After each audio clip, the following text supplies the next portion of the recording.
बिल्कुल आप एक टेस्ट की तरह ले सकते हैं। जिन्होंने नोट्स पढ़ लिए हैं, जितना बैच में हो चुका है या प्रीवियस वीडियोस देखे हैं या कहीं से भी कैसे भी पढ़ा है, वो इसको एक टेस्ट की तरह ले सकते हैं। अगर आप 25+ स्कोर कर रहे हैं, इसका मतलब आपकी तैयारी एकदम सही है ना, क्योंकि अभी समय है और भी चीजें सीखने का मौका मिलेगा। डी ऑप्शन कह रहे हैं 49% लोग। Which of the following principle suggest that different body parts develop at different rates at various stages of development. यानी निम्न में से कौन सा नियम यह सुझाव देता है कि शरीर के विभिन्न अंग विकास के विभिन्न चरणों में भिन्न भिन्न दरों से विकसित होते हैं। मतलब जो शरीर के विभिन्न अंग हैं, चाहे वो हाथ हो, पैर हो, बाकी बॉडी पार्ट्स हो, हमारे सारे एक दर से नहीं विकसित होते। भिन्न अंग भिन्न चरणों में, यानी अलग अलग स्टेजेस में, डिफरेंट स्टेजेस में, डिफरेंट पेस पे डेवलप हो सकते हैं, डिफरेंट रेट पर डेवलप हो सकते हैं। क्योंकि डेवलपमेंट क्या है? डेवलपमेंट आपका एक ऐसी प्रक्रिया है जिसमें स्टेजेस जो हैं वो यूनिवर्सल है, बट रेट डिफरेंट हो सकता है, दर कम या ज्यादा अलग अलग लोगों में हो सकती है। अब ये डायरेक्शन का प्रिंसिपल है वैसे तो, लेकिन प्रिंसिपल ऑफ डायरेक्शन हमें कहीं लिखा हुआ नजर नहीं आ रहा। यूनिडायमेंशनल का तो मतलब ये होता है कि बिल्कुल सेम तरीके से सिंगल डायमेंशन है, कि विकास की सिर्फ एक ही दिशा है, जबकि ऐसा बिल्कुल भी सही नहीं है। विकास क्या है? मल्टी डायमेंशनल होता है। 1 नंबर का क्वेश्चन है, हमें सिर्फ एक क्वेश्चन नहीं करना, उसके आसपास की सारी चीजें पता होनी चाहिए। ठीक है जी। तो मल्टी डायमेंशनल यानी बहुआयामी है।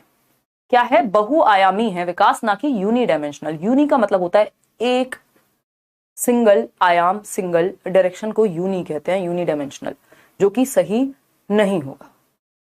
ठीक है, इतनी बात, दिक्कत नहीं है कोई, होपफुली सभी कुछ सही है स्थिति। डेवलपमेंट इज यूनि डायरेक्शनल, यानी डेवलपमेंट क्या है? सिंगल डायरेक्शन में होता है। ये भी कहना गलत है। बात वही हो गई भाई, single dimension, single direction. Dimension कितनी है? 4, फिजिकल, कॉग्निटिव, सोशल, इमोशनल, ये मुख्य 4 डायमेंशंस है। तो डायरेक्शंस भी अलग हो सकती हैं, है ना। तो ये बात कहना भी गलत हो जाएगा। सिंगल डायरेक्शनल नहीं होता, मल्टी डायरेक्शनल, मल्टी डिमेंशनल चीज है। अलग अलग आयाम है, अलग अलग रेट पे या दिशाओं में चीजें जाती हैं। Development is a discontinuous process. मैंने आपको ये बताया था, अगर प्याजे नहीं लिखा है तो हम कॉन्टिन्यूअस मानते हैं, क्योंकि जो व्यक्ति स्टेजेस की बात करेगा वो डिसकंटिन्यूअस कह सकता है कि इस स्टेज में इतना होगा, इतना होगा। अदरवाइज नॉर्मली डेवलपमेंट क्या है? कॉन्टिन्यूअस प्रोसेस है। वूम्ब टू टूम्ब जाती है, गर्भ से कब्र तक जाती है। Direction of development is proximodistal and cephalocaudal. एकमात्र यही बात वैसे भी सही है। यदि आपको क्वेश्चन पढ़ के समझ में नहीं भी आया था, तब भी एक ऐसा क्वेश्चन था जिसमें 1 नंबर आप ले सकते थे। बाकी के 3 ऑप्शंस को एलिमिनेशन मेथड लगा करके, यानी एलिमिनेट करके, हटा करके बाकी के 3 ऑप्शंस, क्योंकि समझ में आ रहे हैं गलत हैं। एक आयामी नहीं हो सकता, एक दिशाई नहीं हो सकता विकास, असतत नहीं हो सकता। तो बात क्या हुई? बात हुई यहां पर विकास की दिशा अधोगामी एवं शीर्षगामी है। ये बात एकदम सही है कि पेस डिफरेंट होता है। हमारी उंगलियों पे कंट्रोल आने से पहले हमारे आर्म्स पे, यानी हमारी भुजाओं पे कंट्रोल आता है ना। हमारे खड़ा होने सीखने से पहले हम गर्दन संभालना सीखते हैं, बैठना सीखते हैं, फिर खड़े होना सीखते हैं, दौड़ने से पहले चलना सीखते हैं। तो एक डायरेक्शन है। सब सारे पार्ट सेम रेट पे नहीं डेवलप हो रहे हैं। सर संभालना सीख लिया, फिर बाद में आप धड़ संभालना सीखेंगे। तो direction of development is proximodistal, centre to periphery and cephalocaudal. इस पे एक क्वेश्चन वैसे भी हमेशा आता है, रिपीट होते हैं क्वेश्चन भर भर के, ठीक है ना। चलिए खैर, अब एक बार हल्की सी नजर डालते हैं प्रॉक्सिमोडिस्टल एंड सेफेलोकॉर्डल पर, फिर हम नेक्स्ट क्वेश्चन पे मूव कर जाएंगे। ये क्वेश्चन बहुत बार आता है, अलग अलग तरीके से पूछा जाता है, इसमें फंसते भी बहुत हैं लोग। सेफेलोकॉर्डल, सेफेल का मतलब ही है खोपड़ी, कॉर्डल मतलब खोपड़ी। क्या है? सेफेल आपकी सर से जुड़ी हुई, कॉर्ड से जुड़ी हुई, तो मतलब सर से नीचे की तरफ विकास जाएगा। इसको लंबवत या लॉन्गिट्यूडिनल दिशा भी कह देते हैं। लंबवत या लॉन्गिट्यूडिनल डायरेक्शन ऑफ डेवलपमेंट भी कह देते हैं। क्यों? क्योंकि पहले बच्चे ने सर पे कंट्रोल आया, फिर ये जो बीच वाला पार्ट है आपका बैठना सीखा, फिर पैरों पे कंट्रोल जाएगा, तो हेड टू टो कह देते हैं, सिर से पैर की ओर। लॉन्गिट्यूडिनल कह देते हैं, लंबवत जिसको कहेंगे। पहले गर्दन संभालना सीखता है, फिर बैठना सीखेगा, फिर खड़े होना सीखेगा, फिर चलना सीखेगा, फिर दौड़ना सीखेगा। तो सेफेल का मतलब ये ब्रेन, खोपड़ी की बात हो रही, तो सर से पैर। वहीं प्रॉक्सिमोडिस्टल, प्रॉक्सिमोडिस्टल क्या है भाई? सेंटर टू पेरिफेरी, यानी नियर टू फार भी लिख के आ जाता है। नियर टू फार यानी पार से पास से दूर की ओर, या फिर सेंटर से पेरिफेरी की ओर, यानी केंद्र से सीमाओं की ओर, या फिर इसको क्या कह सकते हैं हम? केंद्र से दूर की ओर। केंद्र को हम नियर मान रहे हैं यहां, कि सबसे पहले आपकी स्पाइनल कॉर्ड डेवलप होगी, यानी आपकी रीढ़ की हड्डी, फिर आपका इन आर्म्स पे कंट्रोल आता है, यानी आप पहले अपने हाथ चलाना सीख जाते हैं। अपने हाथ मतलब ये आर्म्स चलाना सीख जाते हैं, फिर उसके बाद आपका हाथ पे कंट्रोल आता है, उसके बाद आपका उंगलियों पे कंट्रोल आता है। दैट मीन्स कि हम बड़े ऑब्जेक्ट्स पहले पकड़ना सीखते हैं, फिर हम पेंसिल से प्रॉपर लिखना है, यानी उंगलियों पे डेवलपमेंट बाद में आ रहा है। जबकि आप किसी चीज को पकड़ना पहले, पेन को पकड़ना तो सीख गए होंगे, लिखने में टाइम लगा होगा, क्योंकि फिंगर्स पर कंट्रोल बाद में आएगा, पहले हैंड पर आएगा, ओवरऑल जो हैंड है। ठीक, तो ये एक बेसिक सी बात है। दिशाएं हैं ये दो विकास की, प्रिंसिपल ऑफ डायरेक्शन के अंडर आती है, प्रॉक्सिमोडिस्टल और सेफेलोपॉडल। क्वेश्चन नंबर 2 देखिएगा एक बार, ये क्या कहता है समझते हैं कहानी को। पोल में जवाब दीजिएगा, कौन सा एक स्टेटमेंट करेक्ट है। नॉट करेक्ट नहीं पूछा है, करेक्ट है, यानी सही कौन सा एक स्टेटमेंट है, ये हमसे पूछा है। फटाफट से बताइए, तब जाकर के हम बढ़ेंगे आगे। 1 नंबर का सवाल, आसान सवाल आज का, ये 30 नंबर का आप टेस्ट बिल्कुल मान करके चलें। हालांकि मैं इतने अच्छे से एक्सप्लेन कर दूंगी कि ये जो कॉन्सेप्ट्स हैं ये साथ में आपके क्लियर होते रहे, मजे मजे में हम लोग सीखते रहे, बहुत ज्यादा टेंशन ना लिए बिना। चले, बहुत ही बढ़िया।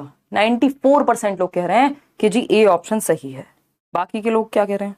बाकी के लोग कुछ नहीं कह रहे हैं, बाकी के लोग कह रहे हैं हमें नहीं पता। निशा तुम क्या कहती हो?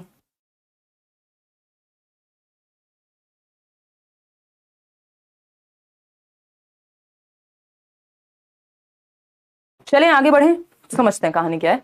ए ऑप्शन 95% लोग कह रहे हैं। कौन सा एक स्टेटमेंट सही है? Childrens development takes place in a socio cultural context, यानी सामाजिक सांस्कृतिक संदर्भ में या परिप्रेक्ष्य में बच्चों की विकास की प्रक्रिया वर्क करती है या कारगर है। बात सही है कि गलत है? ये बात हम बहुत बार डिस्कस कर चुके हैं कि childhood is a social construct, मतलब बच्चे का बचपन भी इस बात से तय होगा वो किस समाज, किस संस्कृति से आ रहा है। आपके घर का बचपन जो है, आपके घर के बच्चे का, एक 11 साल का बच्चा खुद से काम करना तो छोड़िए, जो कि करना भी नहीं चाहिए, उसकी एज नहीं है, बट उसके बचपन में आप उसको दूध हाथ में दे रहे हैं, और वहीं एक 11 साल का बच्चा आपको रास्ते में बलून बेचता हुआ नजर आ जाएगा। दुर्भाग्य है ये, लेकिन उसके लिए बचपन कुछ और हो गया। तो सोशियो कल्चरल कॉन्टेक्स्ट हो गया। जो चाइल्डहुड की का संप्रत्यय है या कॉन्सेप्ट है, वो सामाजिक सांस्कृतिक संदर्भ से भिन्न नहीं है, अलग नहीं है, उसी से जुड़ा हुआ है। ये बात कही गई है, 100% सही है। बात कई तरीके से घुमा करके पूछी जा सकती है, लेकिन बाकी के 3 ऑप्शन भी तो चेक करने पड़ेंगे ना। Childhood is a period that can be divided into 10 distinct stages. देखो यहां किसी का नाम नहीं लिखा कि रॉस ने 8 स्टेज दी हैं, फलाने ने 4 दी हैं, ऐसा कुछ नहीं लिखा ना। तो फिर 8 स्टेज में नहीं हम इन जनरल मानते। एनसीईआरटी साफ साफ 4 स्टेजेस के बारे में बात करती है। कौन सी हैं वो? इन्फेंसी है आपकी, है ना, ये 4 मुख्य स्टेजेस हैं विकास की। इन्फेंसी है, जिसको शैशवावस्था कह देते हैं, जन्म से 2 वर्ष। 1 नंबर का क्वेश्चन आ जाता है, मेरे साथ बोल सकते हो अगर पहले से पढ़ा हुआ है, तब भी घर में शोर मचाना शुरू कर दो। फिर आता है चाइल्डहुड, जिसको अर्ली चाइल्डहुड और लेटर चाइल्डहुड में डिवाइड कर लेते हैं। चाइल्डहुड, इसमें भी अर्ली और लेटर चाइल्डहुड। अर्ली चाइल्डहुड जिसको हम टॉय एज कहते हैं, 2 से 6 वर्ष। लेटर यानी उत्तर बाल्यावस्था, 6 से 12 वर्ष। फिर आ जाता है अडोलेसेंस, इसको अडोलेसेंस 4 अवस्थाओं में, मैंने तीसरे में ही दोनों लिख दिए हैं, इसलिए 3 नजर आ रहे हैं आपको, नहीं तो यही मुख्य अवस्थाएं हैं जो आपके विकास की अवस्थाएं। ठीक है जी, चलिए खैर, क्योंकि बाल विकास नहीं रहता फिर एडोलेसेंस के बाद, तो फिर वो ह्यूमन डेवलपमेंट में आ जाता है। Childrens thinking is not influenced by social interactions, यानी जिस समाज और जिस संस्कृति में हम इंटरेक्ट कर रहे हैं उससे बच्चों के विकास पे कोई प्रभाव नहीं पड़ता। ये कहना एकदम गलत होगा। जिस समाज और संस्कृति में आप रह रहे हैं, बच्चों के विकास पे उसका प्रभाव पड़ता है। वाइगोस्की भी साफ साफ कहते हैं। इतनी बात क्लियर है या कोई दिक्कत परेशानी है? बताइए। फिर आते हैं children's development is solely determined by genetics, यानी सिर्फ जेनेटिक्स। जेनेटिक्स मतलब आनुवांशिकता, मतलब हेरिडिटी। भाई सिर्फ हेरिडिटी से काम नहीं चलेगा। डेवलपमेंट किसका प्रोडक्ट है? हेरिडिटी इनटू एनवायरमेंट, यानी विकास जो है वो प्रोडक्ट है, गुणनफल है किसका? वातावरण एवं आनुवांशिकता का, यानी हेरिडिटी एंड एनवायरमेंट का प्रोडक्ट है डेवलपमेंट। आपको कितने भी अच्छे जीन्स मिले हैं, यदि एनवायरमेंट खराब मिल गया, यदि एनवायरमेंट से आपने गलत चीजें सीख ली, तो आप एक साइंटिस्ट बन सकते थे, अब आप वो धूम के चोर बन सकते हैं। मतलब जीन्स तो अच्छे मिले हैं, लेकिन डायरेक्शन चेंज हो जाएगी पूरी। तो वो डेवलपमेंट जो है, हेरिडिटी और एनवायरमेंट दोनों का प्रभाव उस पर पड़ता है। तो ये तीनों ही बातें गलत हैं। एक ही बात सही है कि बच्चों का विकास एक सामाजिक सांस्कृतिक परिप्रेक्ष्य में होता है। जिस समाज जिस संस्कृति में वो होते हैं, उस तरह की चीजें वो पढ़ते हैं, उस तरह की कल्चर से वो जुड़ते हैं। क्वेश्चन नंबर 3 देखिएगा एक बार, ये क्या कहता है भाई? The process of unfolding, the process of pre determined unfolding of genetic dispositions is called. ये क्वेश्चन रिपीट होते हैं भयंकर रूप से। हल्के से 2 शब्द चेंज करेगा और मिल जाएंगे आपको, क्योंकि टॉपिक तो सेम है ना, सिलेबस तो फिक्स्ड है भाई, आना तो है ही हर एक टॉपिक से क्वेश्चन। आनुवांशिक विन्यास की पूर्व निर्धारित रूप से प्रकट होने की प्रक्रिया, यानी अनफोल्डिंग ऑफ जेनेटिक कैरेक्टरिस्टिक्स, यानी जो आपके जीन्स में कोडेड हैं, जैसे कोडिंग होती है ना कंप्यूटर में, एक फोन में कुछ कोडिंग हुई होगी तभी आप कुछ टैप करते हैं तो अलार्म लगा पा रहे हैं, ये कर पा रहे हैं। इसी तरह से आपके जेनेटिक मेकअप में भी कोडिंग है, आपके बनने में एक कोडिंग है, और वो जो कोडिंग है वो समय के साथ अनफोल्ड होती है ना। आप जिस समय पैदा होते हैं आपको साइकिल चलाने के लिए नहीं दी जा सकती, क्यों? क्योंकि अभी आप उतने मैच्योर नहीं हैं, अभी जेनेटिक कैरेक्टरिस्टिक्स अनफोल्ड नहीं हुए हैं अभी तक। आपके पैरों में वो जान नहीं है कि आप खड़े हो जाएं तुरंत, हाथ पैर हैं। यानी समय के साथ आनुवांशिक कारकों का अनफोल्ड होना, बाहर निकल के आना, मैचुरेशन यानी परिपक्वता कहा जाता है। ये हाईली रिलेटेड होती है हेरिडिटी से, यानी या फिर अगर हम बात कर रहे हैं लड़कों में दाढ़ी मूंछ का आना, या फिर अगर हम बात कर रहे हैं प्यूबर्टी हिट करने की, चाहे वो मेल्स हो फीमेल्स हो, वो सारे कैरेक्टरिस्टिक्स एक सर्टेन एज पर आ रहे हैं। इसका मतलब क्या हुआ? मैचुरेशन के कारण आ रहे हैं। हेरिडिटी में वो कोडिंग है जो अनफोल्ड हो रही है समय के साथ। दांत भी निकलते हैं आपके, आप खुद से थोड़ी निकाल देते हैं खींच के, स्वयं निकलेंगे टाइम के हिसाब से कि इतने साल के हो गए, अब ये कैरेक्टरिस्टिक अनफोल्ड हो जाएगा। इस पे ट्रेनिंग का बहुत ज्यादा प्रभाव नहीं पड़ता, बट गलत ट्रेनिंग से नेगेटिव प्रभाव जरूर पड़ सकता है। अडेप्टेशन, लर्निंग, सोशलाइजेशन, ये बातें यहां काम नहीं आएंगी क्योंकि बिल्कुल टू द पॉइंट क्वेश्चन है। इसमें मैं और आप कुछ नहीं कर सकते। ये वैसा ही है जैसे कोई संज्ञा की परिभाषा पूछे, इसको चेंज नहीं किया जा सकता। तो हम ये कहें कि अरे इसमें अडेप्टेशन क्यों नहीं हो सकता, क्योंकि जेनेटिक डिस्पोजिशन जो टाइम के साथ अनफोल्ड हो, ये बाय डेफिनेशन मैचुरेशन का ही उदाहरण है। ठीक है ना? बहुत अच्छे समझ में आता है, बस रियाज अच्छे से ही समझ में आना चाहिए। इसीलिए इतनी कहानियां मैं एक क्वेश्चन पे पूरा घुमा करके अच्छे से एक्सप्लेन करती हूँ, ताकि उसके आसपास की बात भी समझ आ सके। और ये क्वेश्चन जैसे ही थोड़ा सा लैंग्वेज चेंज हो, आप ना घबरा जाएं, आपके कॉन्सेप्ट क्लियर होने चाहिए। और 30 क्वेश्चन से हमारे 90 क्वेश्चन के बराबर क्वेश्चन हो जाने चाहिए, क्योंकि कॉन्सेप्ट इतने पढ़ लिए हो हमने। Dash is a primary and dash is a secondary agent of socialisation, यानी यहां पे प्राइमरी आएगा और उधर सेकेंडरी एजेंट आएगा। यानी सामाजिकरण, समाज में कैसे रहते हैं, कैसे बिहेव करते हैं, क्या नॉर्म्स हैं, कैसे अडेप्ट करते हैं, कैसे एडजस्ट करते हैं, ये सारी प्रक्रिया को हम सोशलाइजेशन कहते हैं। अब मनुष्य एक सामाजिक प्राणी है, समाज में रहना सीखेगा, उस प्रक्रिया को सामाजिकरण की प्रक्रिया कह रहे हैं। एक प्राइमरी सोशलाइजेशन का एजेंट है, यानी एक वाहक है जो प्राथमिक कहा जाता है सामाजिकरण की प्रक्रिया को सिखाने के लिए, और दूसरा वाहक है जिसको हम गौड़ वाहक कहते हैं। कौन है प्राथमिक? परिवार होगा हमेशा, क्योंकि सबसे पहले आप पड़ोसी के घर में नहीं अपने ही घर में होते हैं, या जिस भी घर में आप हैं वो आपके लिए परिवार हो गया उस समय। तो ये प्राइमरी एजेंट हो गया सोशलाइजेशन का। तो फैमिली क्या है? प्राइमरी एजेंट ऑफ सोशलाइजेशन है। परिवार क्या है? प्राथमिक वाहक है कि आप समाज के तौर तरीके, नियम, कायदे, कानून कैसे सीखेंगे, इसके बारे में सबसे पहला इंट्रोडक्शन परिवार ही आपको देता है। कि कोई घर में आता है तो उसको पानी देते हैं या गाली देते हैं, ये डिपेंड करेगा फैमिली पे। ठीक है ना? चलिए नेक्स्ट है school is a secondary agent of socialisation. बाद में आप स्कूल जाते हैं, बहुत सारे लोगों से मिलते हैं, अलग अलग कल्चर, अलग अलग भाषा बोलने वाले बच्चे होंगे, वो भी एक तरह का सोशलाइजेशन है। कॉलेज में जाते हैं तो अलग तरह का। तो परिवार क्या है? प्राथमिक कारक, और स्कूल जो है वो सेकेंडरी है। नेबरहुड का अपना कोई खास अस्तित्व है नहीं। अगर ये परिवार के साथ आ जाए तो प्राइमरी बन जाता है, स्कूल के साथ आ जाए तो सेकेंडरी बन जाता है। मीडिया हमेशा सेकेंडरी होता है, मीडिया हमेशा सेकेंडरी होता है। मीडिया सेकेंडरी होता है, यहां फैमिली की जगह नहीं लग सकते। तो A option is the right answer. ये आपको समझ में आ भी गया है। क्वेश्चन नंबर 5, क्वेश्चन नंबर 5 देखिए और जवाब दीजिए। अकॉर्डिंग टू लॉरेंस कोहलबर्ग, यानी कोहलबर्ग के अनुसार, what is the primary basis for 7-8 year old childrens moral decisions. यानी कि 7-8 साल के बच्चों के लिए, 7-8 साल के बच्चों को नैतिक निर्णय या नैतिक निर्माण के लिए कौन सी रीजनिंग लगती है? अगर 7-8 साल का बच्चा है तो उसके लिए सही और गलत किस बेसिस पे निर्धारित होगा, ये पूछा है। पहला है social order maintenance, social contract maintenance, punishment and obedience, या यूनिवर्सल एथिकल प्रिंसिपल। कई लोगों को ये थियरी समझ में नहीं आती, आज आ जाएगी, मैं अभी आपको ये बता दूंगी। ठीक है, चलिए खैर समझते हैं कहानी है क्या। 60% लोग कह रहे हैं क्या? सी ऑप्शन, जो कि बिल्कुल सही है, बट क्यों सही है इस पे चर्चा करेंगे। पनिशमेंट एंड ओबीडियंस, दंड और आज्ञा पालन। भाई हमें पता है कि जो चाइल्डहुड या 10 साल तक की उम्र की कहानी है वो आपकी प्री कन्वेंशनल में आती है, जिसकी पहली स्टेज है पनिशमेंट एंड ओबीडियंस। फिर आता है आपका एडोलेसेंस वाला पीरियड, फिर एडल्टहुड की तरफ हम चले जाएंगे। तो ये पहली अवस्था है, मतलब बच्चा चाइल्डहुड में है, तो आपको पता है चाइल्डहुड के बच्चे के लिए पनिशमेंट एंड ओबीडियंस जो है मुख्य चीज है। 4 से 10 वर्ष की जो उम्र है वो पहली अवस्था में, फिर एडोलेसेंस बीच में, फिर एडल्टहुड आपका थर्ड में। समझते हैं कहानी क्या चल रही है। कोहलबर्ग की थियरी आपको पता है, फटाफट से 1 मिनट देके पूरी थियरी को रिवाइज कर लेते हैं, है ना। ये बार बार जितनी बार रिवाइज करोगे, ये मत सोचो हमने पढ़ लिया है हमें पता है। ये पता वाले सबसे ज्यादा गलती करके आते हैं पेपर में, क्योंकि कंफ्यूजन हो जाती है, फिर वहां आसान क्वेश्चन गलत हो जाता है। हमें पता है इसकी 3 कैटेगरीज हैं, है ना। हमें ये 3 बॉक्स में समझना है। वो 3 बॉक्स कौन से हैं? एक है प्री कन्वेंशनल, 3 लेवल बताए हैं इन्होंने, इसको पूर्व पारंपरिक कहते हैं, है ना, 4 से 10 वर्ष की अवस्था।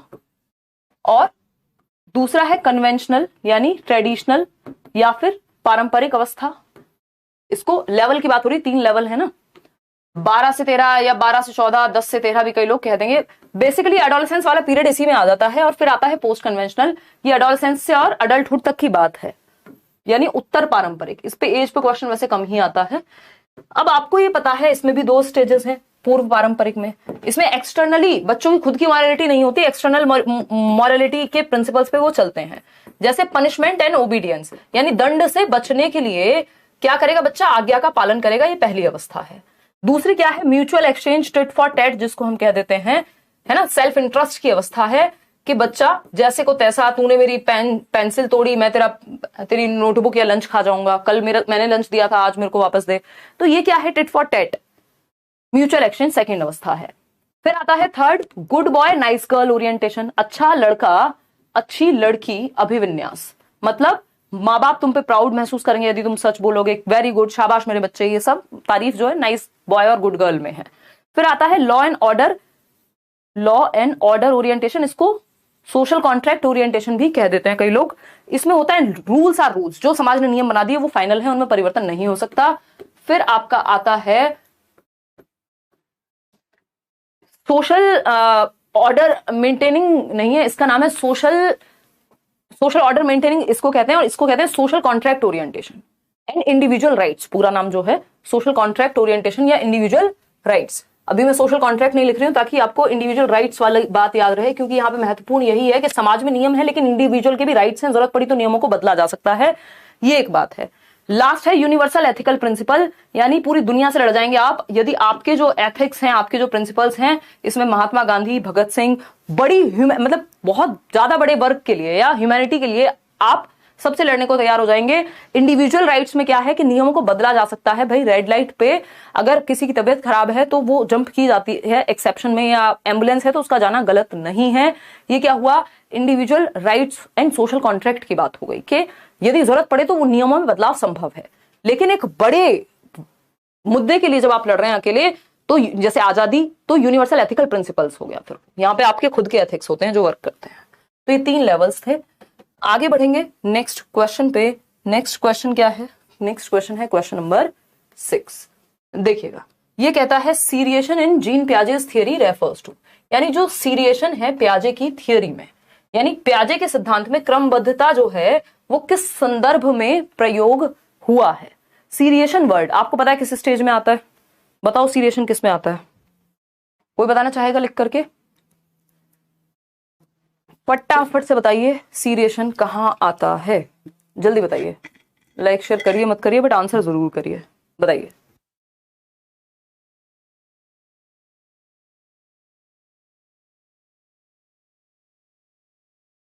कॉन्क्रीट ऑपरेशनल, बहुत बढ़िया, ताली बजा दीजिए अपने लिए। मम्मी से कहिए मम्मी दुनिया जीत ली है, कॉन्क्रीट ऑपरेशनल बता दिया आज।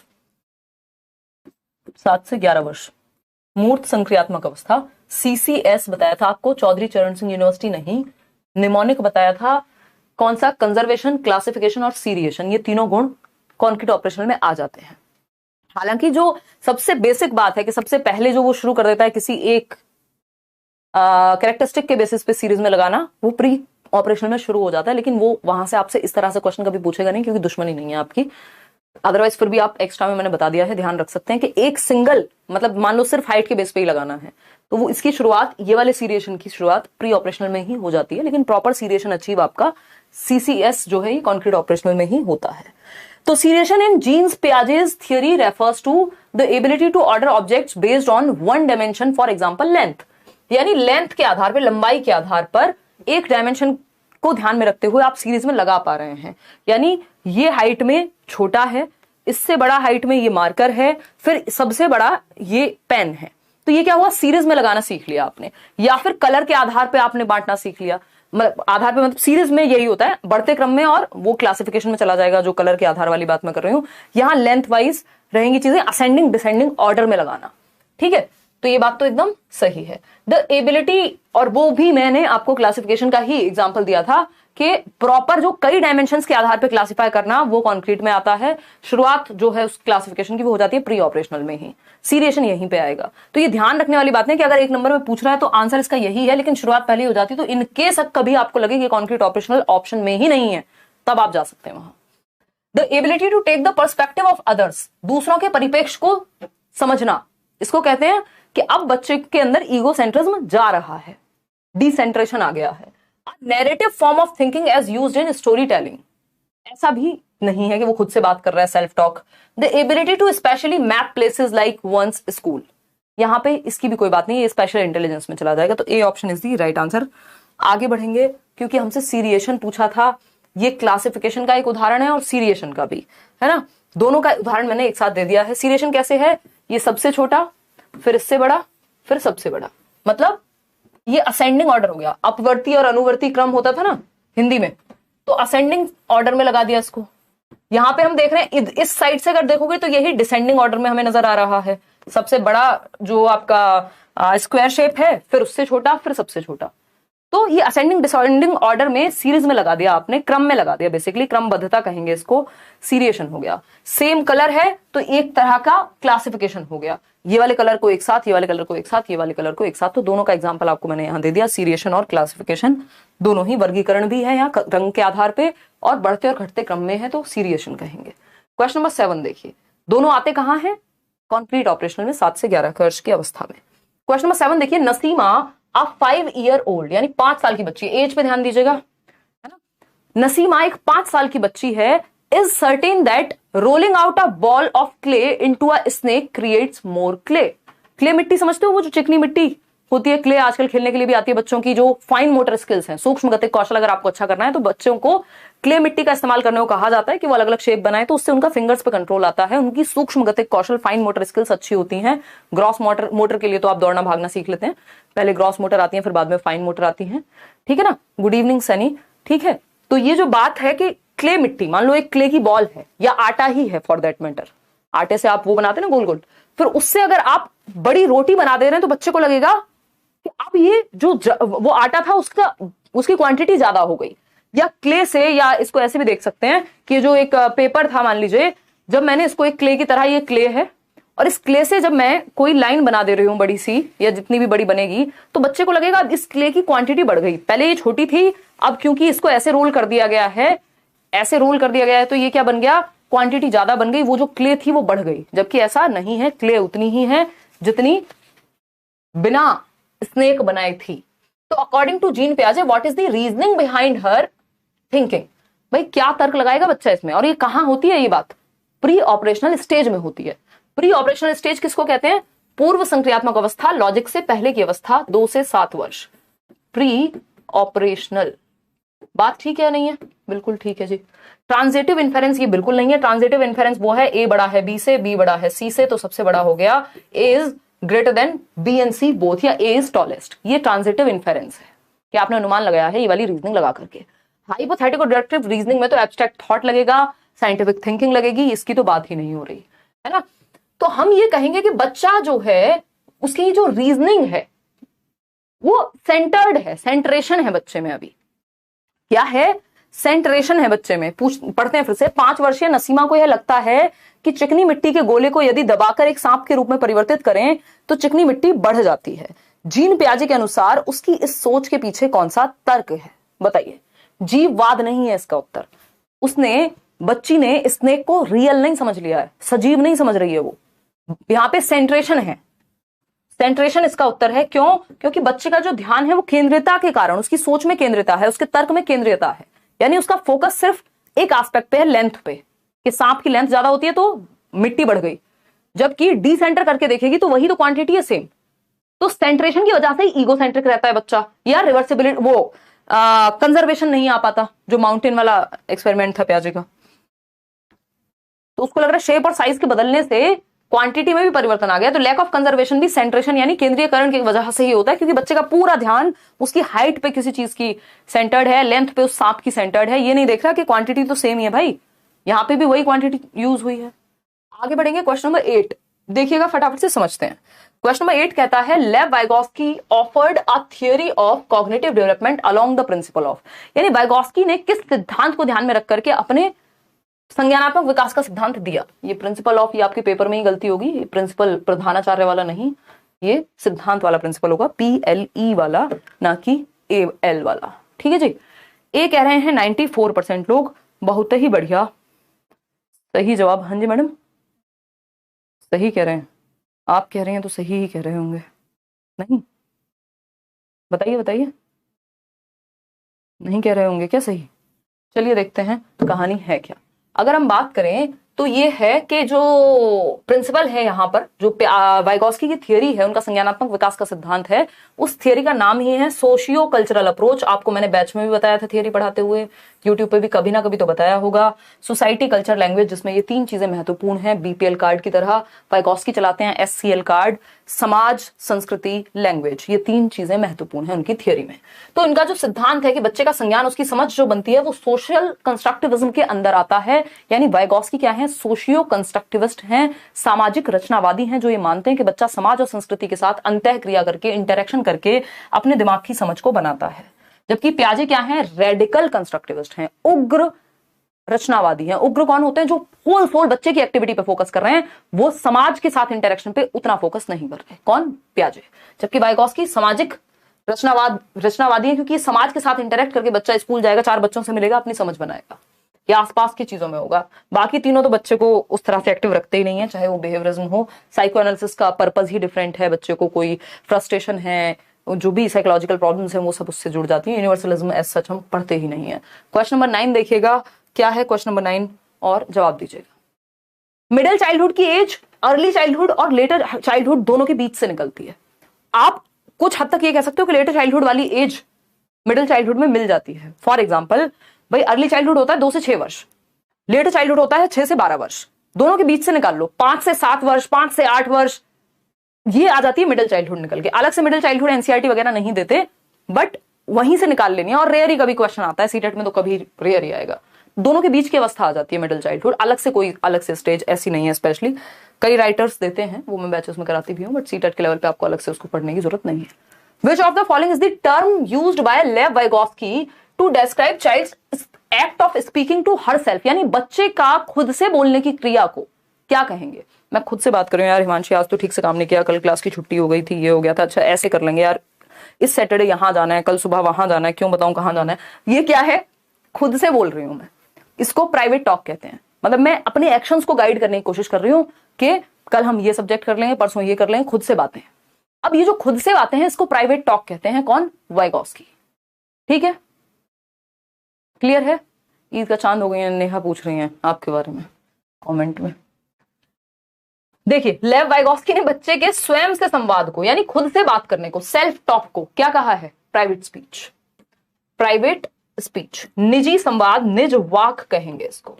टॉक अलाउड नहीं है, ये सेल्फ टॉक है। टॉक अलाउड हो सकता है मैं जोर जोर से बोल के निशा से बात करूं, लेकिन जब मैं खुद से बात कर रही हूं वो प्राइवेट स्पीच है।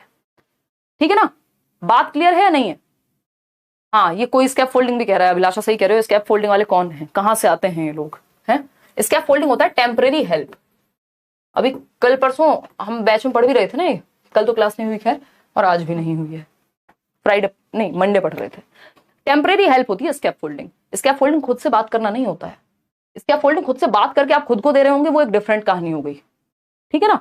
जब आप सेल्फ डायरेक्शन देता है बच्चा, अपने सेल्फ रेगुलेशन करता है, ये भी क्वेश्चन आता है, स्व निर्देशन देता है बच्चा खुद को, या स्व नियमन करता है प्राइवेट स्पीच करके, 3 से 6 वर्ष की अवस्था में ये होती है ना?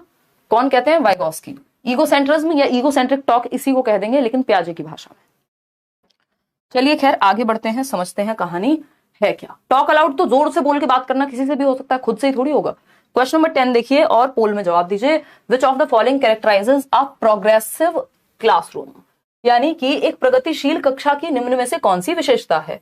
प्रगतिशील कक्षा, प्रगतिशील का मतलब है जो प्रगति की ओर है, जो आगे बढ़ने की ओर है, जो बेहतरी की ओर है। तो पहला ऑप्शन है focus on drill and practice. मैंने आपको बताया हुआ ड्रिल और प्रैक्टिस कोई खास अच्छी नहीं होती आपके पेपर के अनुसार, क्योंकि ड्रिल एंड प्रैक्टिस में इतना रेपिटेशन है, रेपिटेशन या पुनरावृत्ति कुछ चीजों में तो ठीक होती है, लेकिन बार बार रट्टे लगाने जैसा बन जाता है, फिर ये रोट लर्निंग की तरफ चला जाता है, 2 एकम 2 2 दूनी 4, बस रटते रहो, समझने पे फोकस यहाँ कम हो जाता है। तो ड्रिल एंड प्रैक्टिस को उतना पॉजिटिव यहाँ नहीं मानते, और स्पेशली प्रोग्रेसिव एजुकेशन का तो ये हिस्सा नहीं है। ये बिहेवियरिज्म में या व्यवहारवाद में कुछ हद तक आ सकता है, जहां कुछ चीजों में रिपीट करने को ज्यादा कहा जाता है। एबिलिटी बेस्ड फिक्स्ड सेग्रीगेशन, बच्चे को अलग थलग नहीं किया जाता, और एबिलिटी बेस्ड ग्रुपिंग उतनी अच्छी नहीं मानी जाती कि जो फर्स्ट आने वाले बच्चे हैं उनको एक साथ रख दो, थर्ड वालों को एक साथ रख दो, सेक्शन बना दिए जाते हैं, तो इसको बहुत बढ़िया नहीं माना जाता, बहुत जरूरत पड़ने पे करनी पड़ती है। और उसमें भी मिक्स्ड एबिलिटी करनी चाहिए, अलग अलग तरह के बच्चों को एक ग्रुप में रखना चाहिए, ना कि सिर्फ एक तरह के बच्चों को। कोलैबोरेटिव लर्निंग, ये बात कुछ अच्छी कही। प्रोग्रेसिव का मतलब ये है हम आगे बढ़ रहे हैं किसके साथ, समाज के साथ, लोगों के साथ। तो कोलैबोरेटिव, कोऑपरेटिव, असिस्टिव लर्निंग या फिर डिस्कवरी लर्निंग, जहां बच्चा एक्टिव है, प्रेजेंट लाइफ के लिए सोशल प्रॉब्लम्स को सॉल्व करने का तरीका सीखना, ये सब जॉन डुई की बात हो रही है। सहयोगिता पूर्ण अधिगम, यानी बच्चे ग्रुप में सीख रहे हैं और एक दूसरे को सपोर्ट कर रहे हैं, कोऑपरेट कर रहे हैं। इस पे हम चर्चा कर चुके हैं, क्लास अलग से ली थी मैंने इस पे। Use of rewards and punishment, जी नहीं, रिवॉर्ड पनिशमेंट का यूज अच्छा नहीं माना जाता। चाइल्ड सेंटर्ड अप्रोच में हमने ये बात पढ़ी थी, आपको याद होगा, प्रोग्रेसिव एजुकेशन की बात जब की थी 2-4 क्लास पहले, यूट्यूब पे क्वेश्चन किए थे। चलिए खैर आगे बढ़ते हैं क्वेश्चन नंबर 11 पर। क्या कहता है क्वेश्चन नंबर 11? क्वेश्चन नंबर 11 कहता है a child has the ability to understand the intentions and desires of others, यानी एक बच्चे में क्षमता है कि वो दूसरों की इच्छाओं को, दूसरों की इंटेंशंस को, कि कोई व्यक्ति आपको पागल बनाने की इंटेंशन से आ रहा है, ये आप समझ पाए। आज बहुत मस्का लग रहा है जब आप पिताजी को या माताजी को बहुत ही एकदम प्रेम में, भाव में, अरे मम्मी चाय चाहिए, अभी लेके आती हूँ, है ना, मम्मी पानी चाहिए, आज मम्मी घर का सारा काम मैं करूंगी, आज खाना मैं बनाऊंगी, मेरी मम्मी बहुत थकी हुई रहती है। ये क्या है? ये बकैती है पहले तो, और दूसरा मम्मी को ये समझ आ जाती है कि बेटा क्या चाहिए बता दो, या पिताजी के केस में भी ऐसा ही हो सकता है ना, कि क्या चाहिए बता दो, तो फिर आप कहेंगे अच्छा वो चाहिए था, एक नया फोन आया था, नया फोन लेना था, ये वो दुनिया भर की बातें। तो ये क्या है, आप दूसरों के इंटेंशन और डिजायर्स को यदि समझने में अच्छे हैं तो ये इंटरपर्सनल इंटेलिजेंस है, ठीक है ना, इंटरपर्सनल इंटेलिजेंस है। निशा ये अक्सर करती है, इसलिए उसको बहुत हंसी आ रही है। तो अंतराव्यक्तिक बुद्धि, अंतःव्यक्तिक होती है स्वयं को जानने वाली। हिंदी में इसकी गड़बड़ होती रहती है, इसमें राइटिंग मिस्टेक होती रहती है, लोग कभी अंतर लिख देते हैं, कभी अंतः लिख देते हैं, बट इंग्लिश में इसको जरूर देख लीजिएगा, ठीक है ना बात। मैम ऐड आ रहा है, जी लेने दो यार, यूट्यूब को कुछ तो कमा लेने दो, और कुछ हम तक भी आ जाने दो, है। देखो एक बार, तो अगर हम बात करें इंटरपर्सनल इंटेलिजेंस की, यानी अदर्स की मोटिवेशंस, अदर्स के इंटेंशंस, अदर्स की डिजायर, अगर सेल्फ, खुद की डिजायर्स, खुद के मोटिवेशन को समझने वाली बात होती तो इंट्रा पर्सनल हो जाता। इंट्रा का मतलब ये होता है सेल्फ, इंटर का मतलब 2 या 2 से अधिक, इंटर स्टेट बसेस चलती हैं, इंटरनेशनल फ्लाइट्स चलती हैं, इंटर का मतलब ये 2 या 2 से अधिक। जैसे इंटरनेट है इवन, तो सब जगह पे है। एक इंट्रानेट होता है, कभी पढ़ा हो। नेचुरलिस्टिक तो गार्डनर वगैरह में हो जाएगी, फार्मर्स में हो जाएगी। स्पेशल इंटेलिजेंस हो जाएगी जो लोग आर्किटेक्ट वगैरह हैं, मूर्तिकार हैं, ठीक है ना। चलिए आगे बढ़े, बात ठीक है, देख रही है निशा मैम, हिमांशु मैम क्या बोल रही हैं। चलिए चलो, B option is the right answer. मैं कुछ नहीं सुन पा रही हूँ, क्या बोल रही हो तुम। देखो एक बार क्वेश्चन नंबर 12, क्वेश्चन नंबर 12 क्या कहता है, एनपीई की बात हुई है, नेशनल एजुकेशन पॉलिसी 2020 की। विच of the following statements is proposed in NPE 2020, यानी कि राष्ट्रीय शिक्षा नीति 2020 में निम्न में से कौन सा कथन प्रस्तावित है, बताइए कौन सा कथन प्रस्तावित है। Being educated in one's mother tongue is detrimental to educational and technological advancements। अब कुछ लोग इतनी जल्दी में रहते हैं, उनको हर चीज का शॉर्टकट चाहिए। अब वो मदर टंग तक पढ़ के ही सही लगा देंगे उत्तर को कि मदर टंग की बात हो रही है, सही है बात, जबकि मदर टंग का नेक्स्ट ही वर्ड लिखा हुआ है डेट्रीमेंटल। डेट्रीमेंटल होता है रुकावट है, तो अपनी मातृभाषा में शिक्षित होना शैक्षिक और प्रौद्योगिक उन्नति में बाधक है। डेट्रीमेंटल नहीं हो सकता मदर टंग का यूज कभी भी, ये आपको आगे बढ़ाने के लिए अच्छा है, रुकावट नहीं है। तो इसलिए आपको पूरा पढ़ के समझना जरूरी है सीडीपी में लैंग्वेज को। फिर आता है B option, schools should encourage children to learn and speak English as their first language. क्यों भाई, इंग्लिश क्यों होनी चाहिए फर्स्ट लैंग्वेज? हमेशा हम कहेंगे मदर टंग होनी चाहिए, मातृभाषा बच्चे की, है ना। तो ये बात भी गलत हो गई। फिर आता है multilingualism has great cognitive benefits for young children. ये बात सही है, और ये इस बार जो अभी 2023 में पेपर हुआ उनमें भी रिपीट हुआ है, जबकि 2022 वाला एक सेट में आपको करा रही हूं, अभी भरपूर रिपीट होते हैं क्वेश्चंस। इसीलिए कह रही हूं कि सिर्फ प्रीवियस ईयर अच्छे से कर लिया आपने, पिछले 2 साल का भी, तो काम बन गया। बाल विद्यार्थियों के लिए बहुभाषी होने के उच्च संज्ञानात्मक लाभ है। ये रिसर्च भी कहती है कि जिन लोगों को 2 या 2 से अधिक भाषाएं आती हैं, या वो क्लासरूम जो मल्टीलिंगुअल है, जहां कई भाषाएं बोलने वाले बच्चे हैं, एक दूसरे से बहुत कुछ सीखेंगे और समझ भी उनकी बेहतर होगी, संज्ञानात्मक क्षमता उनकी बेहतर होगी। फिर आता है D option, bilingual approach confuses students and hampers learning. ये बात जो है गलत है कि द्विभाषीय उपागम विद्यार्थियों में उलझन पैदा करता है, ये बात गलत है। हम बाधा की तरह नहीं देखते, एक संसाधन की तरह देखते हैं बहुभाषिता को। मल्टीलिंगुअलिज्म इज अ रिसोर्स, यानी बहुभाषिकता एक संसाधन है। ये आपके हिंदी और इंग्लिश की पेडागोजी में एक टॉपिक भी है, ठीक है ना। हाँ, ये बात बिल्कुल सही कह रहे हैं तालेब कह रहे हैं कि भाई लोग और भाई लोगों की बहनों लाइक भी कर दिया करो। कितनी प्यारी बात है। इतनी चिंता आपने की है पढ़ाई की या किसी और चीज की, जितनी तालेब ने आज लाइक की है। बहुत बढ़िया तालेब, है ना। समझ नहीं आ रहा कि मजाक उड़ा रही हूँ कि तारीफ कर रही हूँ। ऐसी ही तारीफ करनी चाहिए, मजाक नहीं उड़ा रही हूँ, तारीफ कर रही हूँ। देखिए, ये बहुत ही प्यारा सा क्वेश्चन 1 नंबर में आना ही है। जेंडर पे मैं करा भी चुकी हूँ ये टॉपिक आपके यूट्यूब पे भी। देखिएगा क्वेश्चन नंबर 13 क्या कहता है भाई, जेंडर रोल्स यानी जेंडर भूमिकाएं या लिंग भूमिकाएं, हिंदी में कुछ भी लिख सकता है, दोनों ही। Gender roles are learned behaviour, innate behaviour, biological constructions या जेनेटिकली डिटरमिन्ड कंस्ट्रक्शंस। मतलब क्या है बताइए। ये कैसी तारीफ है दीक्षा कह रही है। देखिए एक बार, पीआरटी बैच में एडमिशन रीओपन करा दीजिए, हो जाएगा नन्नी। शायद डेट भी डिसाइड हो गई है, 1 हफ्ते बाद हो जाएगा, 1 जुलाई के आसपास हो जाएगा। DEET+U में और पेडागोजी स्पेशल दोनों ही बैचेस में आप लोगों की भयंकर डिमांड आ रही है, उसमें एडमिशन क्लोज हो गए थे। चलिए बहुत बढ़िया, जय बजरंग। ठीक है जी, और बताइए। कह रहे हैं मेरा नीट क्वालिफाई हो गया सीटेट पढ़ के। हा। चलिए बहुत बढ़िया, कॉन्ग्रेचुलेशन। देखिए जेंडर रोल्स क्या है, बायोलॉजिकल डिस्पोजिशंस हैं। ये कौन से अच्छे पदार्थ का सेवन आप कर रहे हैं कि आप इसका जवाब सी ऑप्शन दे रहे हैं। कैसे, मैं कहा, मतलब उठा ले रे देवा वाली स्थिति आ गई है। पानी चुल्लू भर कहीं से ढूंढ लो यार, है शर्म नहीं आती है। जेंडर लिखा है भाई, सेक्स नहीं लिखा है।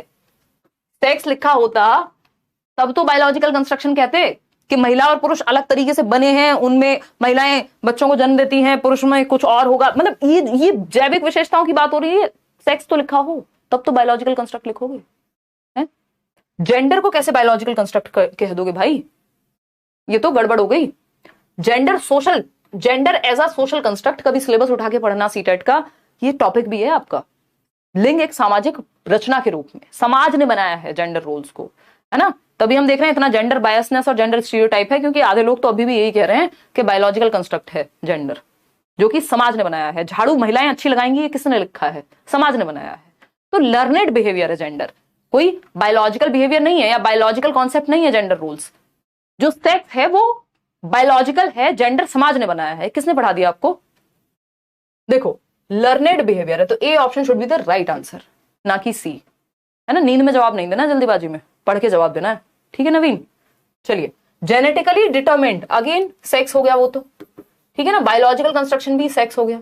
इनेट बिहेवियर क्या होता है? इनेट बिहेवियर होते हैं आपके जो आपको जेनेटिक्स से मिल गया, आपके जीन्स से। जैसे मेरा टेम्परामेंट हो सकता है भाई, स्वभाव, मेरे माताजी पिताजी को जल्दी गुस्सा आता हो, वो थोड़ा सा टेम्परामेंट मेरे अंदर भी आ गया हो सकता है आईक्यू जो है वो कुछ हद तक हेरिडिटी से ज्यादा प्रभावित होगा, आएगा स्ट्राइकर, है ना। तो इनेट बिहेवियर, या फिर इनेट बिहेवियर और क्या हो सकता है, या इनेट बिहेवियर आपका हो सकता है कि बच्चे को आप कोई ट्रेनिंग नहीं देते हैं कि दूध पीने की, वो गर्भ से ही वो सकिंग का जो स्कीमा कह लीजिए एक तरह से, वो इनेट बिहेवियर है कुछ हद तक। वो बस हल्का सा उसको पुश करो, वो अपने आप सीख जाता है माता से दुग्ध पान करना, ठीक है ना। फीडिंग जो है, आप ब्रेस्ट फीडिंग सिखा नहीं रहे बच्चे को, वो इनेट बिहेवियर जैसा ही है। तो ये, लेकिन जेंडर क्या है? लर्नेड बिहेवियर है कि समाज में लड़कियां ऐसे रहती हैं, लड़के वैसे रहते हैं, लड़कियां ये काम करती हैं, लड़के वो काम करते हैं। ये समाज ने सिखाया है, ये लर्नेड बिहेवियर है। ये अधिग्रहित व्यवहार है जिसका अधिग्रहण किया है आपने दुनिया में आकर के। कोई भी नाम नहीं लिखा था किसी भी काम पे, ऐसी गड़बड़ नहीं करनी है। जब सेक्स लिखा हो तब बायोलॉजिकल कंस्ट्रक्ट कहना है, या इनेट भी आप तब कहोगे। इनेट सही शब्द नहीं होगा, उसके लिए बायोलॉजिकल ही होगा। क्वेश्चन नंबर 14 देखिए फटाफट से। आज हम थोड़ा स्लो चल रहे हैं बट डीप में चल रहे हैं, प्रॉपरली समझ के चल रहे हैं, और ऐसी हरकतें मत करो यार, आंसू आ गए मेरे। ठीक, सही है बात। कोई कह रहा नींद आ रही है इसलिए गलत हो गया।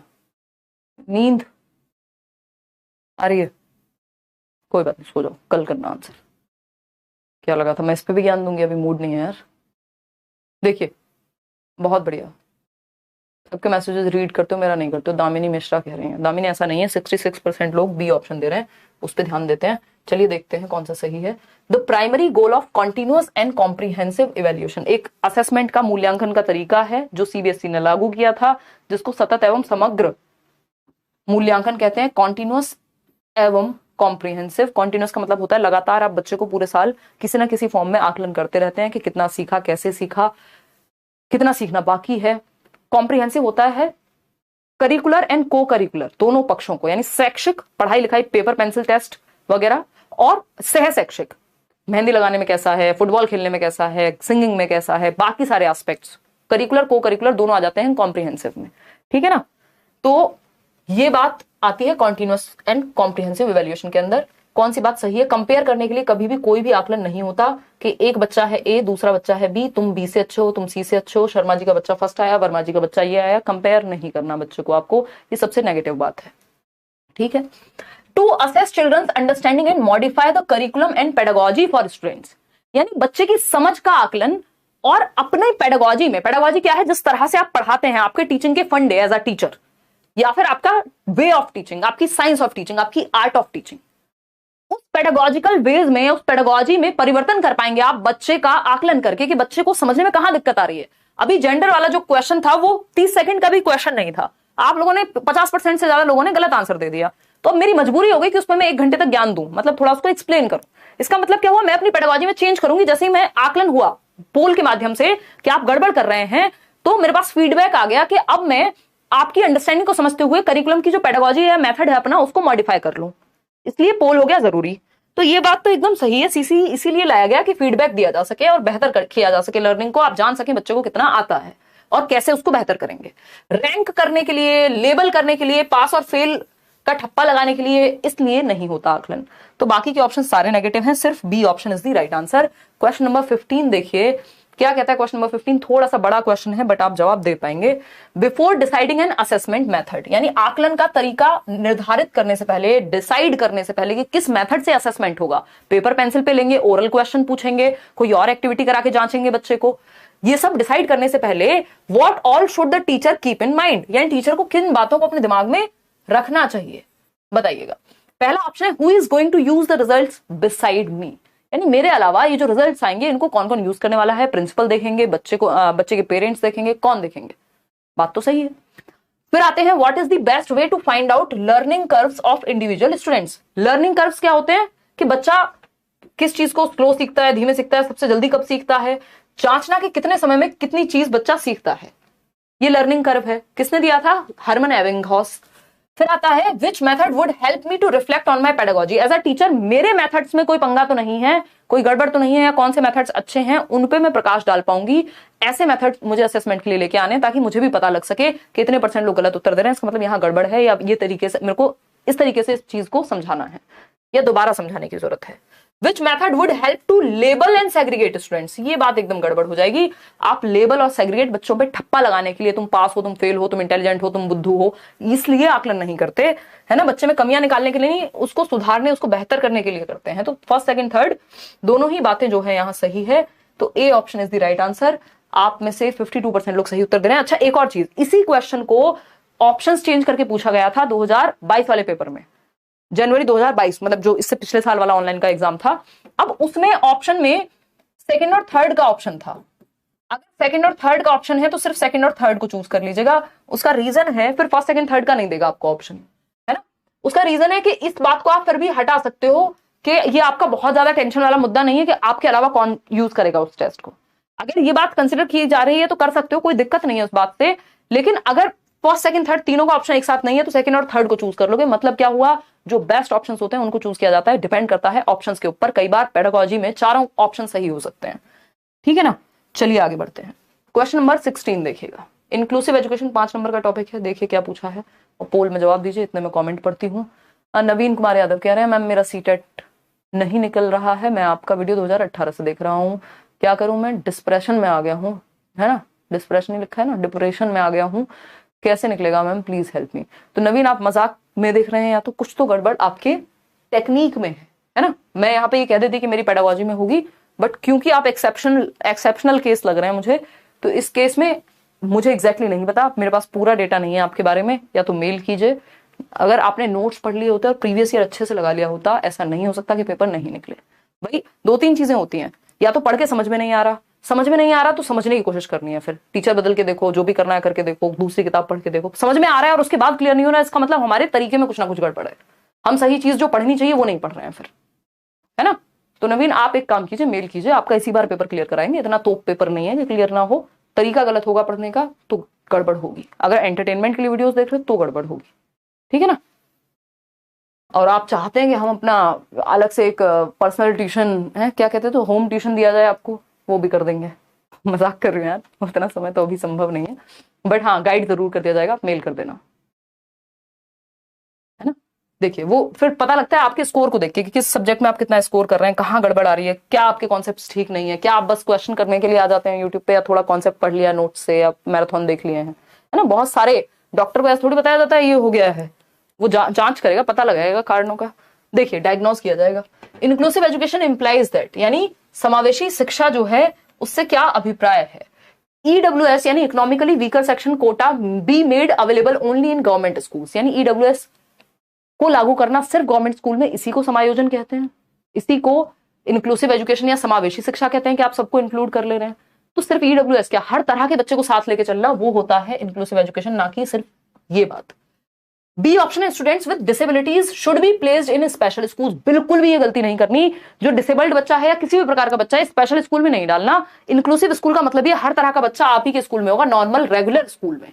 कहां होगा, सामान्य स्कूल में इंक्लूसिव एजुकेशन का ध्यान रखेंगे, दैट्स इट। ओनली इंग्लिश क्यों पढ़ाई जाएगी भाई, जो भी मदर टंग होगी या जो भी जरूरी भाषा होंगी, जो भी 3 लैंग्वेज फॉर्मूला का प्रयोग होगा गवर्नमेंट स्कूल में भी। तो एक ही ऑप्शन पॉजिटिव है, all children irrespective of their abilities be provided quality education, यानी योग्यताओं से परे होकर सभी बच्चों को गुणवत्तीय शिक्षा उपलब्ध करवाई जाए, ये बात इंक्लूसिव एजुकेशन कहती है। इक्वालिटी और इक्विटी के प्रिंसिपल की बात करती है, समता एवं समानता की बात करती है, एजुकेशन फॉर ऑल की बात करती है इंक्लूसिव एजुकेशन। इस पे मैं एक सेशन ले चुकी हूं अभी रिसेंटली, प्लेलिस्ट में जाके देख लेना। क्वेश्चन नंबर 17 देखिए, असर्शन एंड रीजनिंग, ये पेट पे बाण मारने वाले क्वेश्चन हैं। देखिए असर्शन यानी कथन और रीजन है आपका कार्य, सॉरी कारण। तो कथन है एक और उसका कारण देखना है आपको। कथन क्या है, while teaching a teacher should use a variety of ways to represent the context of teaching, यानी पढ़ाते समय एक शिक्षक को पाठ्य सामग्री को दर्शाने के विभिन्न तरीके अपनाने चाहिए, यानी जो आप पढ़ाने जा रहे हैं वैरायटी ऑफ वेज को यूज करना चाहिए रिप्रेजेंट करने के लिए। जो भी आप पढ़ा रहे हैं उसको आप चार्ट का प्रयोग कर सकते हैं, आप एग्जाम्पल का प्रयोग कर सकते हैं, कोई एक्टिविटी करा सकते हैं, उदाहरण डिफरेंट दे सकते हैं। 70 तरीके हैं, किसी भी एक चीज को पढ़ाने का एक ही तरीका नहीं है, ठीक है ना। कोई कह रहा, अभिलाषा कह रही है नेगेटिव कमेंट्स मत पढ़ा करो, डिमोटिवेट हो जाते हैं। ऐसे कैसे है फिर तो आपको अब आपको क्या पता है, अगर फेक भी कमेंट होगा फिर तो आप तो दिल पे ले जाएंगे हर बात को, है ऐसे तो जी लिया आप इंटरनेट पे। भाई यहाँ कुछ पता नहीं है कौन कितना सच बोल रहा है, क्या है कहानी, हम ये मान लेते हैं कि हाँ अच्छी बात है, बट नेगेटिव बात को इतनी जल्दी अगर मान लोगे तो फिर तो दुनिया में जी लिए आप, है ना। देखिए अगर हम बात करें, इतना हल्का दिमाग लेके नहीं चलना, मुश्किल हो जाएगा जीना। वाइल टीचिंग, आप अपनी मैथ पे फोकस करिए ना, और ये एक ऐसा एग्जाम है जिसमें आपका कॉम्पिटिशन किसी से नहीं है, सिर्फ खुद से है। 90 नंबर जिसके आगे वो क्वालिफाई कर गया, जबकि आपको अच्छे नंबर लेकर के आने हैं, लेकिन किसी का किसी से कॉम्पिटिशन नहीं है, मेरिट नहीं बनेगी यहाँ। देखिए While teaching, a teacher should use a variety of ways to represent the context of teaching, यानी डिफरेंट वेज में टीचर को पढ़ाना चाहिए, एक चीज को डिफरेंट तरीके से पढ़ाया जा सकता है, बिल्कुल सही बात है। रीजन क्या दिया है इसका, teachers need to adapt their pedagogy to suit the diverse needs of learners, क्योंकि विभिन्न आवश्यकताओं वाले बच्चे हैं तो टीचर को उसी तरह से अपनी पेडागोजी में, अपने वेज ऑफ टीचिंग में परिवर्तन कर लेना चाहिए। बात एकदम सही है या गलत है, एकदम सही है।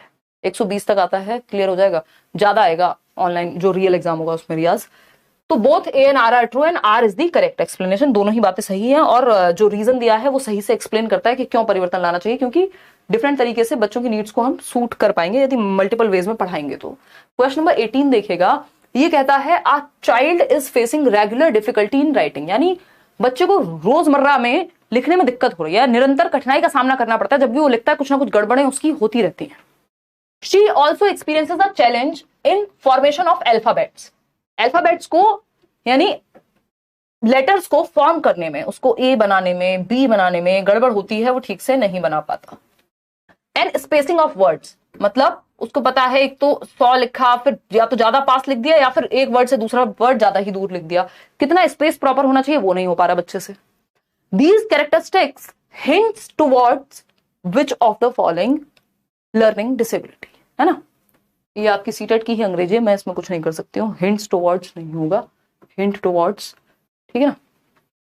तो डिसलेक्सिया, डिसग्राफिया, देखो पढ़ने में यही बात होती तो हम कह देते डिसलेक्सिया है, लेकिन ये बात लिखने से संबंधित है। कैलकुलेशन में एंजाइटी होती, समस्या होती कुछ, तो हम कह देते डिसकैलकुलिया है। एडीएचडी होता है बच्चा उठ के घूमता फिरे, टिक ना पाए एक जगह पे, उसका ध्यान ना टिके, अटेंशन में कमी हो, इंटरेस्ट नहीं हो, तो वो सब हम मान सकते थे। लेकिन यहाँ सिर्फ डिस्ग्राफिया की तरफ ही ये सही उत्तर हमें लेके जा रहा है, क्योंकि लिखने में राइटिंग से संबंधित समस्या है बच्चे को, है ना।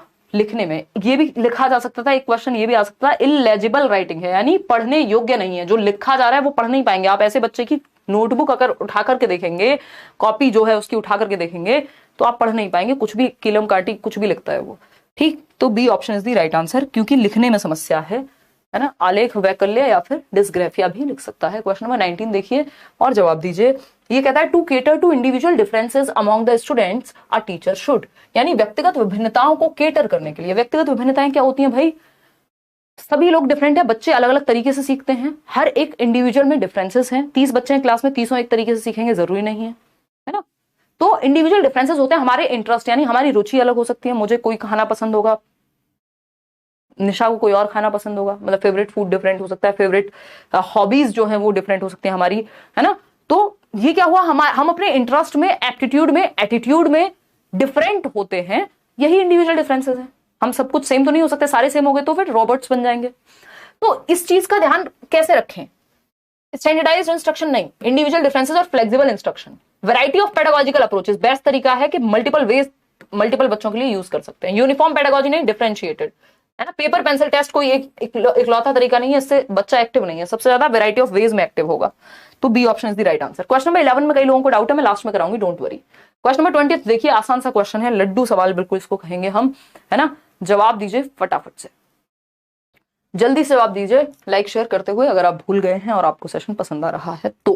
बताओ, विच of the following is an essential characteristic of creativity, यानी कि मुख्य विशेषता कह लीजिए, अनिवार्य लक्षण है, इसेंशियल है, आवश्यक है। यदि रचनात्मकता लानी है बच्चे में, कुछ नया लेकर के आना है या नयापन चाहिए आपको, कुछ आउट ऑफ द बॉक्स करने के लिए, जरूरी चीज क्या है क्रिएटिविटी के लिए।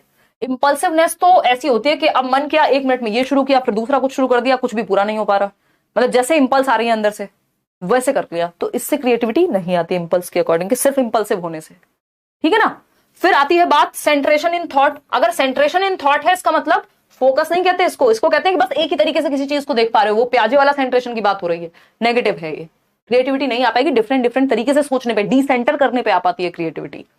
कन्वर्जेंट थिंकिंग बिल्कुल भी नहीं है, तो इंटेलिजेंस से जुड़ा हुआ है। आपको बताया था क्या साथ में चलता है, डीसी साथ में चलता है, ना कि सीसी, मतलब कन्वर्जेंट और क्रिएटिविटी साथ में नहीं चलते, जबकि डाइवर्जेंट थिंकिंग और क्रिएटिविटी साथ में जाते हैं। तो दिशाओं में सोचने से रचनात्मकता आती है, कि भाई मटका देखा और देखा कि इसमें समस्या होती है लोगों को यूज करने के लिए, तो एक काम करो, इसमें टैप लगा दो। पहले कुछ और सोचा होगा, पहले वो आता था ना मटके से निकालने वाला एक, हाँ, तो पहले वो किसी ने वो भी क्रिएटिविटी सोची होगी, दिशाओं में सोचा होगा, मल्टीपल चीजें सोची होंगी, फिर उसमें से एक चीज यूज की होगी।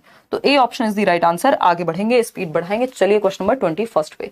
Young children construct knowledge and make meanings through, यानी जो छोटे बच्चे होते हैं वो ज्ञान की संरचना और अर्थ का निर्माण किस प्रकार करते हैं। प्याजे को याद कीजिए, जो कहते हैं कि बच्चे नन्हे वैज्ञानिक होते हैं, यानी बच्चे लिटिल साइंटिस्ट हैं, जो कुछ ना कुछ एक्टिविटी करके सक्रिय भागीदारी के थ्रू, यानी नॉलेज का एक्टिव कंस्ट्रक्शन करते हैं। बताइए, young children construct knowledge and make meaning through active exploration. हाँ, बच्चा एक्टिव होगा तो बिल्कुल। प्ले में भी बच्चा एक्टिव होता है, खेलते कूदते अपनी मीनिंग का वो वहां पे निर्माण करेगा। Active on materials and experimenting, हाँ ठीक है, जो भी उसके पास मटेरियल है, एक पेन भी मिल जाएगा तो उसको खोल के देखेंगे, है ना। Interaction with peers and adults, यहाँ भी एक्टिव है। तो चारों ऑप्शंस में बच्चा हमें एक्टिव नजर आ रहा है। तो D option is the simple, सुंदर, सस्ता, टिकाऊ उत्तर। D option is the right answer. 74% लोग दे भी रहे हैं। क्वेश्चन नंबर 22, हमें देखना बच्चा कहां एक्टिव है। चारों में एक्टिव है तो ठीक है, अगर सिर्फ एक ऑप्शन चूज करना होता तो सबसे ज्यादा एक्टिव जहां होता है उसको चूज कर लेते। पहला मतलब क्वेश्चन है 22, 22वां सवाल है, to help children memorize the phone numbers, generally ये मेमोरी का चैप्टर आपके सिलेबस में ही नहीं है, अगर आप देखेंगे तो सीटेट के सिलेबस में मेमोरी नहीं आता है। मेमोरी अपने आप में एक ऐसा टॉपिक है जो बहुत रेयर एग्जाम्स में आता है ना। To help children memorize the phone number, लेकिन ये आपको बेसिक बात है मेमोरी की, जैसे शॉर्ट टर्म मेमोरी हमें पता होना चाहिए +-7, 7+-2, मतलब 7 या 5 या 9 आइटम्स होते हैं शॉर्ट टर्म मेमोरी, कुछ 20 से 30 सेकंड के लिए होती है ना। लॉन्ग टर्म मेमोरी हमेशा के लिए होती है। ये बेसिक बात हमें पता होनी चाहिए मेमोरी के बारे में। इसके अलावा ये इस तरह का एक छोटा सा मैकेनिज्म है जो मैं अभी आपको बता दूंगी, तो इतना तो हमें पता होना ही चाहिए, कहीं से उठ के आ जाए पेपर में तो। To help children memorize the phone numbers, our teacher suggested students to divide 10 digits of phone number into 3 to 4 smaller units. And then remember, the strategy suggested by the teacher here is called. अब ये pedagogy से जोड़ के question पूछ लिया, ये memory chapter नहीं आया आपके पेपर में। पेडागोजिकल वेज जो एक चैप्टर है उस टॉपिक से जोड़ दिया कि आपके वेज क्या होंगे पढ़ाने के किसी चीज को, ठीक है ना, लर्निंग के वेज क्या होंगे। तो एक अध्यापिका बच्चों को फोन नंबर रटने के लिए फोन नंबर के 10 अंकों को 3-4 अंकों के समूह में बांटकर याद कराना सुझाती है। अध्यापिका द्वारा सुझाई गई यह रणनीति डैश कहलाती है। इस तरह का सवाल वैसे आता नहीं है जनरली, ये रेयर केस था, पिछले साल आया था, इस साल तो आया भी नहीं है, बट आ जाएगा कल को, तो आप अटके ना। मान लीजिए 10 नंबर का एक फोन नंबर है 9599161025, ये लेट्स लर्न का नंबर हुआ करता था, क्या होता है अभी भी, बट वर्क नहीं करता, कॉलिंग के लिए अवेलेबल अभी नहीं है। अब अध्यापिका ने कहा 3-4 का ग्रुप करा, तो जैसे मैंने अभी बोला ना, तो मैंने क्या बोला 9599, मतलब ये 4 का चंक मेरे दिमाग में होगा। फिर मैंने कहा 161025, ऐसे याद करते हैं ना हम, 99 फलाना ढिमकाना, 310 800 फलाना, नंबर बोल देती मैं अभी तो अगर मैं बात करूं तो ये क्या है, नहीं कंप्यूटर आर्किटेक्चर नहीं पढ़ाती मैं, केयर फॉर्म। देखिए तो ये क्या है, चंकिंग कहते हैं उसको, टुकड़ों में तोड़ना, टुकड़ों में तोड़ना, ठीक है ना, टुकड़ों में तोड़ना कहते हैं इसको। चंकिंग के थ्रू हम बड़ी चीजों को याद रख सकते हैं, चंक्स में तोड़ करके। चंक समझते हो, सोया चंक्स आते हैं, मम्मी बनाती होंगी घर में, आते हैं तुम्हारे भी, हाँ। तो सोया चंक्स, वो सोयाबीन की जो प्रॉपर वो होते थे बॉल्स, उनको चंक में तोड़ दिया, मतलब टुकड़ों में बांट दिया, तो वो सोया चंक बन गया। उसी तरह से जब आपने किसी एक यूनिट को, एक नंबर को टुकड़ों में तोड़ करके याद कर लिया, तो वो खंडीकरण हो गया, चंकिंग कहलाता है ये मैकेनिज्म, है ना। ऐसे हम बहुत सारी चीजें चंक में याद करते हैं। ये एसिमिलेशन तो है ही कहीं ना कहीं, लेकिन एग्जैक्टली ये उदाहरण एसिमिलेशन का नहीं है। एनकोडिंग होता है जब आपने, है ना, यही होता था ना, लव, नहीं नहीं नहीं नहीं, अरे यार मैं तो बहुत फुद्दू इस मामले में, रुको एक मिनट अभी बताती हूँ। एनकोडिंग क्या है, मेमोरी में फीड करने के लिए आप फॉर्म चेंज कर लेते हैं, जैसे आप, हाँ, सेंसरी इंफॉर्मेशन को। तो अगर हम बात कर रहे हैं यहाँ पे, इतना सुंदर उदाहरण आ रहा था, फ्लो खराब कर देते हो। देखो एक बार, अगर हम बात करते हैं, किसी को तो समझ आ गया देखो मेरे बताने से पहले, हाँ हाँ हाँ, नहीं नहीं नहीं, कोई कह रहा है 145+ आएगा, बहुत बढ़िया। तो अगर हम बात करते हैं, ये आपने देखा होगा हमारे देश में बहुत कॉमन है ना, ठीक है ना, ऐसे लिखते हैं लोग, एनकोड कर दिया, देख रहे हो जादू, देख रहे हो, ये क्या है, एनकोड कर दिया, मतलब एनकोड कर दिया, कोड में परिवर्तित कर दिया। अब सामने वाला इसको डिकोड कर लेगा फटाफट से कि इसका मतलब ये होता है, लेकिन आप तो कहना चाहते थे, आप क्या कहना चाहते थे, ठीक है, मजाक के लिए फन एलिमेंट जोड़ रही हूं, है ना। तो ये क्या है, एनकोड किया। जैसे आपने मूवी देखी होगी, वो कौन सी मूवी है जिसमें हॉलिडे या ऐसी जो स्पाई वाली मूवीज होती हैं, जिसमें हम देख रहे हैं कि रॉ या एजेंट्स काम कर रहे हैं अलग अलग कंट्रीज के, तो वो कोडिंग डिकोडिंग चलती है वहां पे, कि आप एनकोड करेंगे, कोड भेजेंगे और सामने वाला उसको डिकोड करेगा। तो वो कोड में बनाने के लिए उस कोड में परिवर्तित करने को एनकोडिंग कहते हैं, ठीक है ना। देखिए कितने खुश हैं लोग, बस ऐसी बातें कर लो एकदम खुश रहते हैं। अडेप्टेशन नहीं, आगे बढ़ते हैं, है ना। अडेप्ट में कुछ चेंज थोड़ी किया। चलो क्वेश्चन नंबर 23 आते हैं। क्वेश्चन नंबर 23 पे ये कहता है, विच of the following form of learning should be emphasised most in schools, यानी किस प्रकार के अधिगम पे सबसे ज्यादा जोर स्कूल में दिया जाना चाहिए, बताइए फटाफट से। देखो कितनी हंसी आ रही है, लोटपोट हो चुके हैं, है? क्या मैम आपके एग्जाम्पल भी, हाँ शालिनी, तभी तो अब आप छोटे बच्चे थोड़ी 5वीं क्लास में नहीं डिस्कशन चल रहा ना, आप सभी 18 वर्ष से ऊपर के लोग हैं। देखिए मैम मैं मूवी नहीं देखती हूँ, कोई बात नहीं, मैंने आपको बाकी एग्जांपल्स दे दिए ना। देखिए तो अगर हम बात करें विच of the following form of learning should be emphasised most in schools, यानी विद्यालयों में सबसे अधिक किस तरह के अधिगम पर बल दिया जाना चाहिए? 95% लोग ए कह रहे हैं। Acquiring different skills and knowledge through interaction with surroundings, यानी परिवेश से सहभागिता द्वारा कौशलों और ज्ञान का अर्जन, यानी जो भी हमारा एनवायरमेंट है आसपास का, वहां इंटरेक्ट कर रहे हैं, मतलब बच्चा एक्टिव भी है, वाइगॉस्की भी फॉलो हो रहे हैं यहाँ पे, समाज और संस्कृति के साथ अन्योन्य क्रिया करके, अंतः क्रिया करके क्या कर रहे हैं, सीख रहे हैं। ठीक, रोट मेमोराइजेशन, रटना नहीं है, रेट नहीं है, रोट होगा, है ना, विषय वस्तु को रटना नहीं, रटंत विद्या चलंत नहीं, रोट लर्निंग नहीं, मीनिंगफुल लर्निंग, अर्थपूर्ण अधिगम जो जीवन से जोड़ के हम समझ रहे हैं उस पर फोकस करना है। पैसिव नहीं रखना, बच्चे को एक्टिव रखना है। कंडीशनिंग नहीं करानी, बच्चे को एक्टिव रखना है। कंडीशनिंग में भी एक तरह का रट्टाफिकेशन होता है, बार बार आदत डलवाई जाती है। तो ए ऑप्शन सही है जहां बच्चा एक्टिव है, बाकी तीनों में बच्चा एक्टिव नहीं है। क्वेश्चन नंबर 24 देखेंगे, थोड़ा सा बड़ा सवाल है बट मुझे उम्मीद है कि आप जीत जाएंगे हम, है ना। Which of the following set exemplify a social constructivist approach to facilitate reading among student, यानी निम्न में से कौन सा युग्म, जोड़े दिए हुए हैं 4, उनमें से 2 का सेट बनेगा जो सही होगा। कौन सा युग्म सामाजिक संरचनावाद उपागम, यानी समाज के साथ इंटरेक्ट करके सीखना, वाइगॉस्की की थियोरी, जहां ग्रुप में या 2 या 2 से अधिक लोग मिलकर के सीख रहे हो, बताइएगा। शर्ट बहुत अच्छा लग रहा है, धन्यवाद मोना सिंह, है ना। एड्रेस भिजवा दीजिए, कुछ नहीं भिजवाएंगे। देखिए, Salma uses flash cards to help students learn new words and rewards them with candy for correct responses. देखिए, याद रखिएगा जहां भी कंस्ट्रक्टिविज्म आ रहा है वहां रिवॉर्ड पनिशमेंट का कॉन्सेप्ट नहीं लागू होता। बहुत ज्यादा रिवॉर्ड पे या पनिशमेंट पे फोकस नहीं करते रचनावादी लोग, चाहे वो प्याजे हो, सोशल कंस्ट्रक्टिविज्म की बात हो रही है, चाहे वो वाइगॉस्की हो, प्याजे रेडिकल हैं। लेकिन कंस्ट्रक्टिविज्म रिवॉर्ड एंड पनिशमेंट पे फोकस करता है, व्यवहारवाद, स्किनर, पैवलव, थॉर्नडाइक, इस तरह के लोग।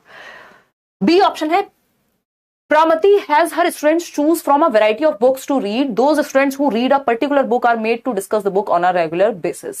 यानी डिस्कशन की बात हो रही है, कुछ मिल नहीं रहा है, लड्डू नहीं दिए जा रहे हैं यहाँ पे बच्चे को, लेकिन ग्रुप में एक्टिव रखा जा रहा है, 2 या 2 से अधिक लोग मिलकर के सीख रहे हैं, तभी तो सोशल कंस्ट्रक्टिविज्म लागू होगा। Arundhati emphasize the importance of using contextual material, एकदम इतना पॉजिटिव वर्ड है कॉन्टेक्चुअल वर्ड, संदर्भ यानी जीवन से जोड़ना, संदर्भ से जोड़ना।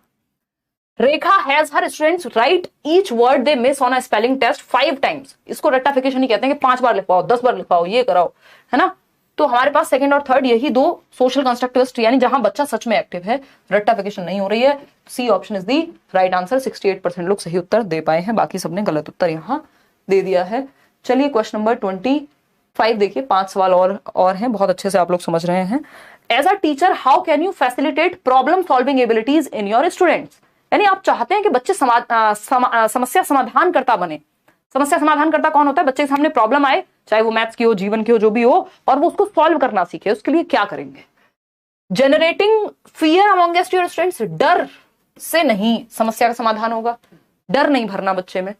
एनकरेजिंग अ फिक्स्ड वे, ये भी एकदम खराब तरीका है कि अगर आपने फिक्स्ड वे है, आपका कोई भी समस्या आती है, आप मम्मी कहती है बेटा फोन से हो रहा है ये सब कुछ, या एक ही तरीका है आपके पास हर समस्या का एक समाधान, ऐसा नहीं होता है ना। ऐसा एड्स में होता है, ऐसा बस में चूरन बेचने वाले व्यक्ति कह सकते हैं, आप नहीं कहेंगे एज अ टीचर और लर्नर।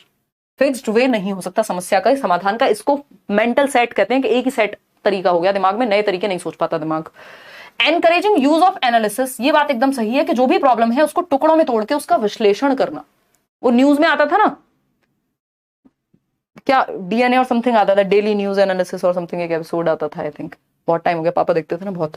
तो ये एनालिसिस मतलब हर दिन की जो भी न्यूज है उसको एनालाइज कर रहे हैं, टुकड़ों में तोड़ रहे हैं, क्या ये सच है, क्या 2000 के नोट में चिप है, नहीं है, व्हाटएवर। तो उसका विश्लेषण करना, किसी भी समस्या का उसको टुकड़ों में तोड़ के देखना और फिर समाधान तक पहुंचना, ये एक अच्छा तरीका होता है। Emphasizing on use of passive memorisation, भैया निष्क्रिय नहीं रखते बच्चे को, रट्टे नहीं लगवाने, उससे एक्टिव रखना है बच्चे को, सक्रिय रखना है ना कि निष्क्रिय। तो एकमात्र सही उत्तर सी ऑप्शन है, जहां बच्चा एक्टिव है। समरूपों के देखिए अंग्रेजी में कुछ दे दिया, हिंदी में कुछ दे दिया, एनालिसिस होता तब भी ठीक था, बट इसका जो सही वर्ड होगा इंग्लिश में, ये आपके पेपर में ही मिस्टेक है, ये एनालॉजी होगा, क्योंकि हिंदी में जब इन्होंने लिखा है ना, एनालिसिस गलत नहीं था, लेकिन हिंदी में क्योंकि लिखा है तो मैं समझ गई, क्योंकि ये हमेशा आता है, क्वेश्चन बहुत बार रिपीट हुआ है। समरूपों के इस्तेमाल, समरूप होता है एनालॉजी। एनालॉजी क्या होता है? ये प्रॉब्लम आपने कभी इस तरह की कोई सॉल्व की है, आज उस तरह की कोई और प्रॉब्लम आ गई है, जो थोड़ा उससे सीखा था उसको इस सिचुएशन में भी लागू कर दिया है। एक ही तरीका नहीं है, बट उस तरह की समस्याओं के समाधान में इस तरह का क्वेश्चन हमने पहले किया था, तो जो आपने वहां सीखा था उसको आप यहां लागू करेंगे, रट्टा नहीं लगा के बैठे हैं कि बस उसी आंसर को चेप देंगे। ये एनालॉजी है। जब मैं कह रही हूं कि इस तरह की चीज हमने समझी थी, तो उस तरह की चीज कोई भी, ठीक है ना, जैसे हमारी जो आंखें हैं वो एक कैमरा की जैसी है, ये एनालॉजी है। यानी समरूप उस तरह की अगर कोई समस्या सॉल्व की है तो उसके ज्ञान को यहाँ पे यूज करेंगे तो प्रॉब्लम सॉल्विंग हो पाएगी। उस तरह की कोई प्रॉब्लम पहले आई होगी तो आपने देखा यार आपकी लाइफ में कोई नई समस्या आई कि यार ठीक है ब्रेकअप तो पहले भी देखा है, कोई बात नहीं झेल लेंगे। क्या हुआ, ये हुआ थोड़ी है तुम्हारा। देखिए मजाक कर रहे हो। तो ये क्या हुआ, ये हुई एनालॉजी कि मतलब सेम तरह की समस्या आप पहले भी फेस कर चुके हैं, तो जो भी उसमें कॉमन चीजें थी कुछ नई भी हो सकते हैं इस बार की समस्या में, लेकिन उनको आप यूज कर लेंगे इस समस्या के साथ डील करने में। चलिए क्वेश्चन नंबर 26 देखिए, विच ऑफ द फॉलोइंग, ज्यादा दिल पे मत लेना, मैं मजे लेती रहती हूँ निशा की, ब्रेकअप होने के लिए पैचअप होना जरूरी होता है। देखिए क्वेश्चन नंबर 26 देखिए, विच of the following will result in facilitation of meaningful learning. इसको भी तो एक्टिव रखना है ना, ये सो जाती है बीच बीच में, तो आप लोगों के साथ साथ निशा को भी सक्रिय रखने की जिम्मेदारी इस कक्षा में मेरी ही है। निम्नलिखित में से कौन सा सार्थक अधिगम को सुसाध्य करेगा। सार्थक अधिगम क्या होता है, अर्थपूर्ण अधिगम। सार्थक कब होगी कोई चीज, जब आपकी जीवन से जुड़ जाए। ब्रेकअप का एग्जांपल समझ में आता है आपको, जीवन से जुड़ जाता है। देखो, प्रमोटिंग डीकॉन्टेक्चुअलाइज्ड लर्निंग, डीकॉन्टेक्चुअलाइज नहीं कॉन्टेक्चुअलाइज, संदर्भ से जोड़ना है। एनकरेजिंग मल्टीपल वेज, ये बात एकदम सही है कि एक समस्या के समाधान के मल्टीपल तरीके हो सकते हैं। रोट लर्निंग, जी नहीं। कॉपी करना, जी नहीं। तो बी ऑप्शन एकमात्र सही तरीका है जहां पे बच्चा एक्टिव होगा। आगे बढ़ेंगे नेक्स्ट क्वेश्चन पे। क्वेश्चन नंबर 27 देखिएगा, 3 सवाल और हैं। 11वां सवाल में कराऊंगी, 11th क्वेश्चन किसी को समस्या थी। Students are likely to experience the emotion of dash when they attribute internal factors to explain their success at a task. यानी अगर विद्यार्थी अपने कार्य की सफलता को आंतरिक कारणों पर आरोपित करते हैं कि कुछ तो इंटरनल है मेरे अंदर जिसकी वजह से ये सब हो रहा है ना, तो आंतरिक कारणों पर अगर आरोपित कर रहे हैं बच्चे तो उनमें डैश की भावना उत्पन्न होगी। मेरे ख्याल में ये एक्सटर्नल होना चाहिए था। यहाँ पे जो क्वेश्चन है इसमें कुछ गड़बड़ मुझे लग रही है, बट कोई नहीं। शेम तो नहीं होगी क्योंकि एक्सटर्नल होगा कोई रीजन कि बाहर के लोगों की वजह से हो रहा है, एंग्जाइटी, एंगर, नहीं। यहाँ पे प्राइड हो जाएगा इन सब ऑप्शंस में से कि आंतरिक कारण पे अगर हम फोकस करेंगे। इंटरनल फैक्टर्स कौन से हो सकते हैं, आपकी एफर्ट, आपका क्या कहेंगे उसको, आपका अभ्यास, आपका प्रयास कि भाई मैंने मेहनत की और उसका रिजल्ट कुछ निकल करके आया, पॉजिटिव है तो मैं गर्व महसूस करूंगी। यहाँ पे नेगेटिव होता तो कुछ और हो जाता। तो इंटरनल फैक्टर्स, एक्सटर्नल फैक्टर्स पे नहीं डालना। एक्सटर्नल फैक्टर्स क्या है, पेपर खराब आ गया था, टीचर ने अच्छे से नहीं पढ़ाया था, ये मुझे तो अच्छी सुविधाएं नहीं मिली थी, मेरे दोस्त को मिली थी। हो सकता है वो एक्सटर्नल फैक्टर्स सच भी हो, लेकिन आपके हाथ में सिर्फ इंटरनल फैक्टर्स हैं जिनको आप कंट्रोल कर सकते हैं, ठीक है ना। तो अगर इंटरनल फैक्टर्स पे डाला जा रहा है इसका मतलब आप अपनी आंतरिक क्षमता पे कि आपने कितना अच्छा आपको आता था या कितनी अच्छी मेहनत की, तो ये प्राइड की भावना यहाँ पे आ सकती है। इन 3 ऑप्शंस में एकमात्र यही सही की तरफ हमें लेके जा रहा है। अगर ये ऑप्शंस चेंज कर देगा तो उत्तर भी इसका बदल जाएगा। क्वेश्चन नंबर 28 देखिए, eight primary level of education use of multi sensory approach. Multi sensory मतलब मल्टीपल सेंसेस, 5 सेंसेस है ना। देखना मतलब हमारी आंखें, कान मतलब देखना, सुनना, टच फील करना, टेस्ट करना, ये हमारे 5 ज्ञानेंद्रियां हैं, बचपन से पढ़ते आए हैं। तो मल्टीपल सेंसेस को जितना ज्यादा, मैं ये कहती हूँ जितना ज्यादा हो सके ज्यादा से ज्यादा अपने सेंसेस को, बच्चे के सेंसेस को इन्वॉल्व करना है, उतनी बेहतर लर्निंग होगी। जितना बढ़िया आपने सेंसेस को इन्वॉल्व कर लिया, जितने ज्यादा, मतलब उसको सुनने को भी कुछ दे दो, देखने को भी कुछ दे दो, कराने को, टच करने को भी कुछ दे दो, है ना। तो ये सब अगर स्मेल करने को कुछ दे दो, मतलब सारे जितने ज्यादा सेंसेस इन्वॉल्व होंगे उतना बच्चा एक्टिव होगा। तो मल्टी सेंसरी अप्रोच को प्रोत्साहित किया जाना चाहिए, एनकरेज किया जाना चाहिए। रीजन बताइए। लर्निंग ज्यादा प्रभावी होती है, बिल्कुल 100% सही बात है, पहला ही ऑप्शन। बाकी के 3 भी चेक करेंगे। It gives opportunities to exclude certain children from education. ऐसा नहीं है, मल्टी सेंसरी में तो सभी तरह के बच्चे इंक्लूड हो जाते हैं, चाहे कोई देख के सीखने वाला बच्चा हो, कोई सुन के सीखने वाला बच्चा हो। हमने बहुत बार डिस्कस किया ना, 3 लर्निंग स्टाइल होते हैं मुख्य रूप से सीखने के। जो 3 लर्निंग स्टाइल्स हैं आपके कौन से, एक है आपका ओरल लर्नर्स। ओरल समझते हो, ओरल ओरल नहीं है कि बोल के, ओरल होते हैं सुन के, ऑडियो से, ध्यान रखिएगा ये वर्ड बनाए ही है ऑडियो से, मतलब सुन के, लिसनिंग वाले, जैसे जिनको पॉडकास्ट या वो वीडियो सुन के भी समझ जाते हैं, लिसनिंग। दूसरे होते हैं विजुअल लर्नर्स, जिनको कोई चार्ट दिखा दो, मूवी दिखा दो, कुछ पिक्चर दिखा दो, उससे जल्दी समझते हैं, है ना, देख करके। मोर देन 65% लोग इसी में आते हैं कि उनको कोई चार्ट पिक्चर कुछ दिखा दो तुरंत समझ जाते हैं। काइंस्थेटिक होते हैं बहुत ही कम, मतलब इनको करके ही दिखाना पड़ेगा या इनको एक्टिविटी में ही इन्वॉल्व करना पड़ेगा। छोटे बच्चों में ये चीज ज्यादा रहती है, ये कुछ 5% के आसपास है। बाकी के 30% लोग ओरल यानी सुन करके सीखना ज्यादा पसंद करते हैं। तो सबसे ज्यादा अगर हमने इन तीनों स्टाइल्स को, ये लर्निंग स्टाइल्स हैं यानी सीखने के तरीके हैं, स्टाइल्स हैं। कुछ बच्चों को ग्रुप स्टडी पसंद होगी, कुछ को अकेले पढ़ना पसंद होगा, कुछ को किताब से पढ़ना पसंद है, कुछ को वीडियो देख के पसंद है है ना, कुछ को सुन के पढ़ना पसंद है, उनका दोस्त उनको सुना दे, अच्छा भाई ये वाली डेफिनेशन सुनाइए, तुरंत याद हो जाती है। तो ये क्या है, ये लर्निंग स्टाइल्स हैं। अलग अलग सेंसेस को मतलब जितना इन्वॉल्व करेंगे उतना बेहतर चांस है कि आप बेहतर सीख पाएंगे। तो एक्सक्लूड नहीं इंक्लूड होगा इससे तो बच्चा, कि वो अलग अलग तरीके से सीख पाए।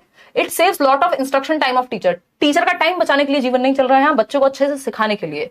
It yields to docility among children, यानी आज्ञा परायणता पैदा करता है कि बच्चे की बात, मतलब टीचर की बात नहीं मानेगा बच्चा, इससे ऐसा कुछ नहीं है।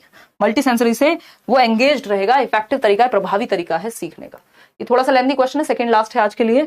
क्वेश्चन नंबर 29 कहता है children often form alternative conceptions. एक नंबर का क्वेश्चन इस पे हमेशा आता ही है। Alternative conceptions and misconceptions about various concepts.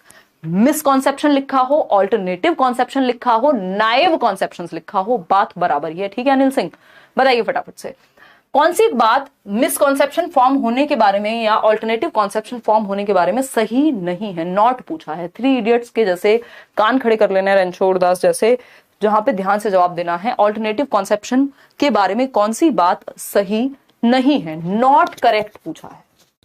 Alternative conceptions form होते क्या है अभी बताऊंगी। बच्चे अक्सर विभिन्न संकल्पों के बारे में वैकल्पिक संकल्पनाएं या भ्रांतियां पैदा कर लेते हैं। कि बच्चे ने, टीचर ने पढ़ाया वाटर इज कलरलेस, यानी पानी का कोई रंग नहीं होता। बच्चा कह रहा है जी रंग होता है, मैंने तो देखा है ग्लूकॉन डी का पानी, वो तो होता है कैसा, ऑरेंज कलर का। मैंने तो तालाब में पानी देखा है, वो तो हरे रंग का होता है। अब बच्चे के अंदर भ्रांति हो गई है, भ्रांति पैदा हो गई है एक। इस भ्रांति को ऑल्टरनेटिव कॉन्सेप्शन कहते हैं कि बच्चे ने अपनी एक वैकल्पिक अवधारणा पैदा कर ली है। इसी को नाइव कॉन्सेप्ट भी कहते हैं कि उसने अपने अनुभव के आधार पर जो बात फैक्चुअली सही नहीं है उसको सही मान लिया है। ये हो सकता है बच्चे में, बहुत ही नेचुरल बात है ना। तो ये क्या हुआ, ये है आपका ऑल्टरनेटिव कॉन्सेप्शन, नेचुरल है। इसको डील करने का तरीका कौन सा सही नहीं है।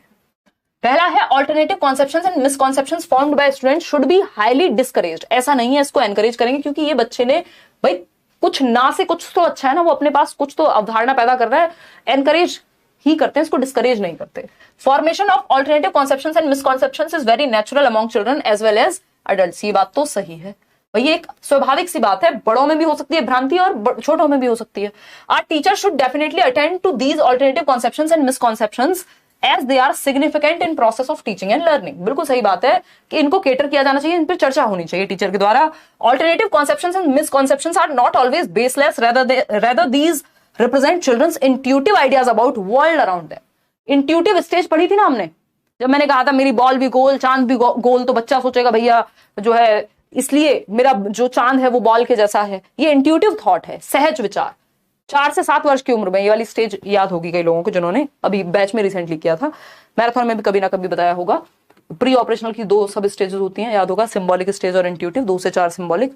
तो ये इंट्यूटिव थॉट है, हमेशा बेसलेस नहीं होते, कई बार इसमें रीजन भी होता है। भाई उसने देखा है अपने अनुभव के आधार पर रंग पानी का, इसलिए वो रंगीन बता रहा है। ठीक, ये बात भी सही है, लेकिन गलत बात पूछी थी हमसे नॉट, तो नॉट तो ए ऑप्शन में ही सही मिल गया था कि इसको हतोत्साहित करना है। यही बात गलत है और जो गलत है वही सही है क्योंकि पूछा ही गलत था। तो A option is the right answer. आप लोग, मुझे बहुत खुशी है कि सही उत्तर काफी लोगों ने इसमें दिया है। कितने परसेंट ने दिया है वो मैं अभी देख करके बताऊंगी। 65% लोगों ने। चलिए क्वेश्चन नंबर 30 है आज के लिए आखिरी, फिर क्वेश्चन नंबर 11 को एक बार रिपीट कर लेंगे। मुझे लगता है आपको कंफ्यूजन है, या हो सकता है मैंने कुछ फ्लो में जल्दी की हो। A dash view of learning explains that tangible incentives and rewards motivate students for learning।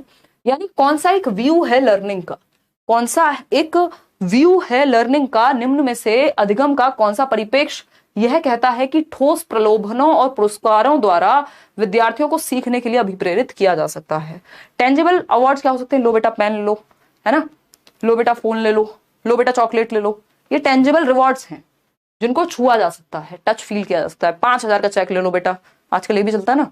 तो अगर हम बात करें ये कौन सा स्कूल ऑफ थॉट है जो इस बात को, इंसेंटिव्स को, रिवॉर्ड्स को प्रमोट करता है, अभी थोड़ी देर पहले ही बताया था। ह्यूमनिस्टिक मानवतावादी कभी नहीं करेगा, कॉग्निटिव पक्ष भी नहीं करता, वो बच्चे की मेंटल प्रोसेस पे फोकस करेगा क्योंकि मेंटल एस्पेक्ट से जुड़ा हुआ है कॉग्निटिव। सोशल कल्चरल बिल्कुल भी नहीं, क्योंकि सोशियो कल्चरल क्या है, वाइकॉस्की हो, पियाजे हो, कंस्ट्रक्टिविज्म, रचनावाद, रिवॉर्ड पनिशमेंट पे फोकस नहीं करता, चाहे वो एनसीएफ हो।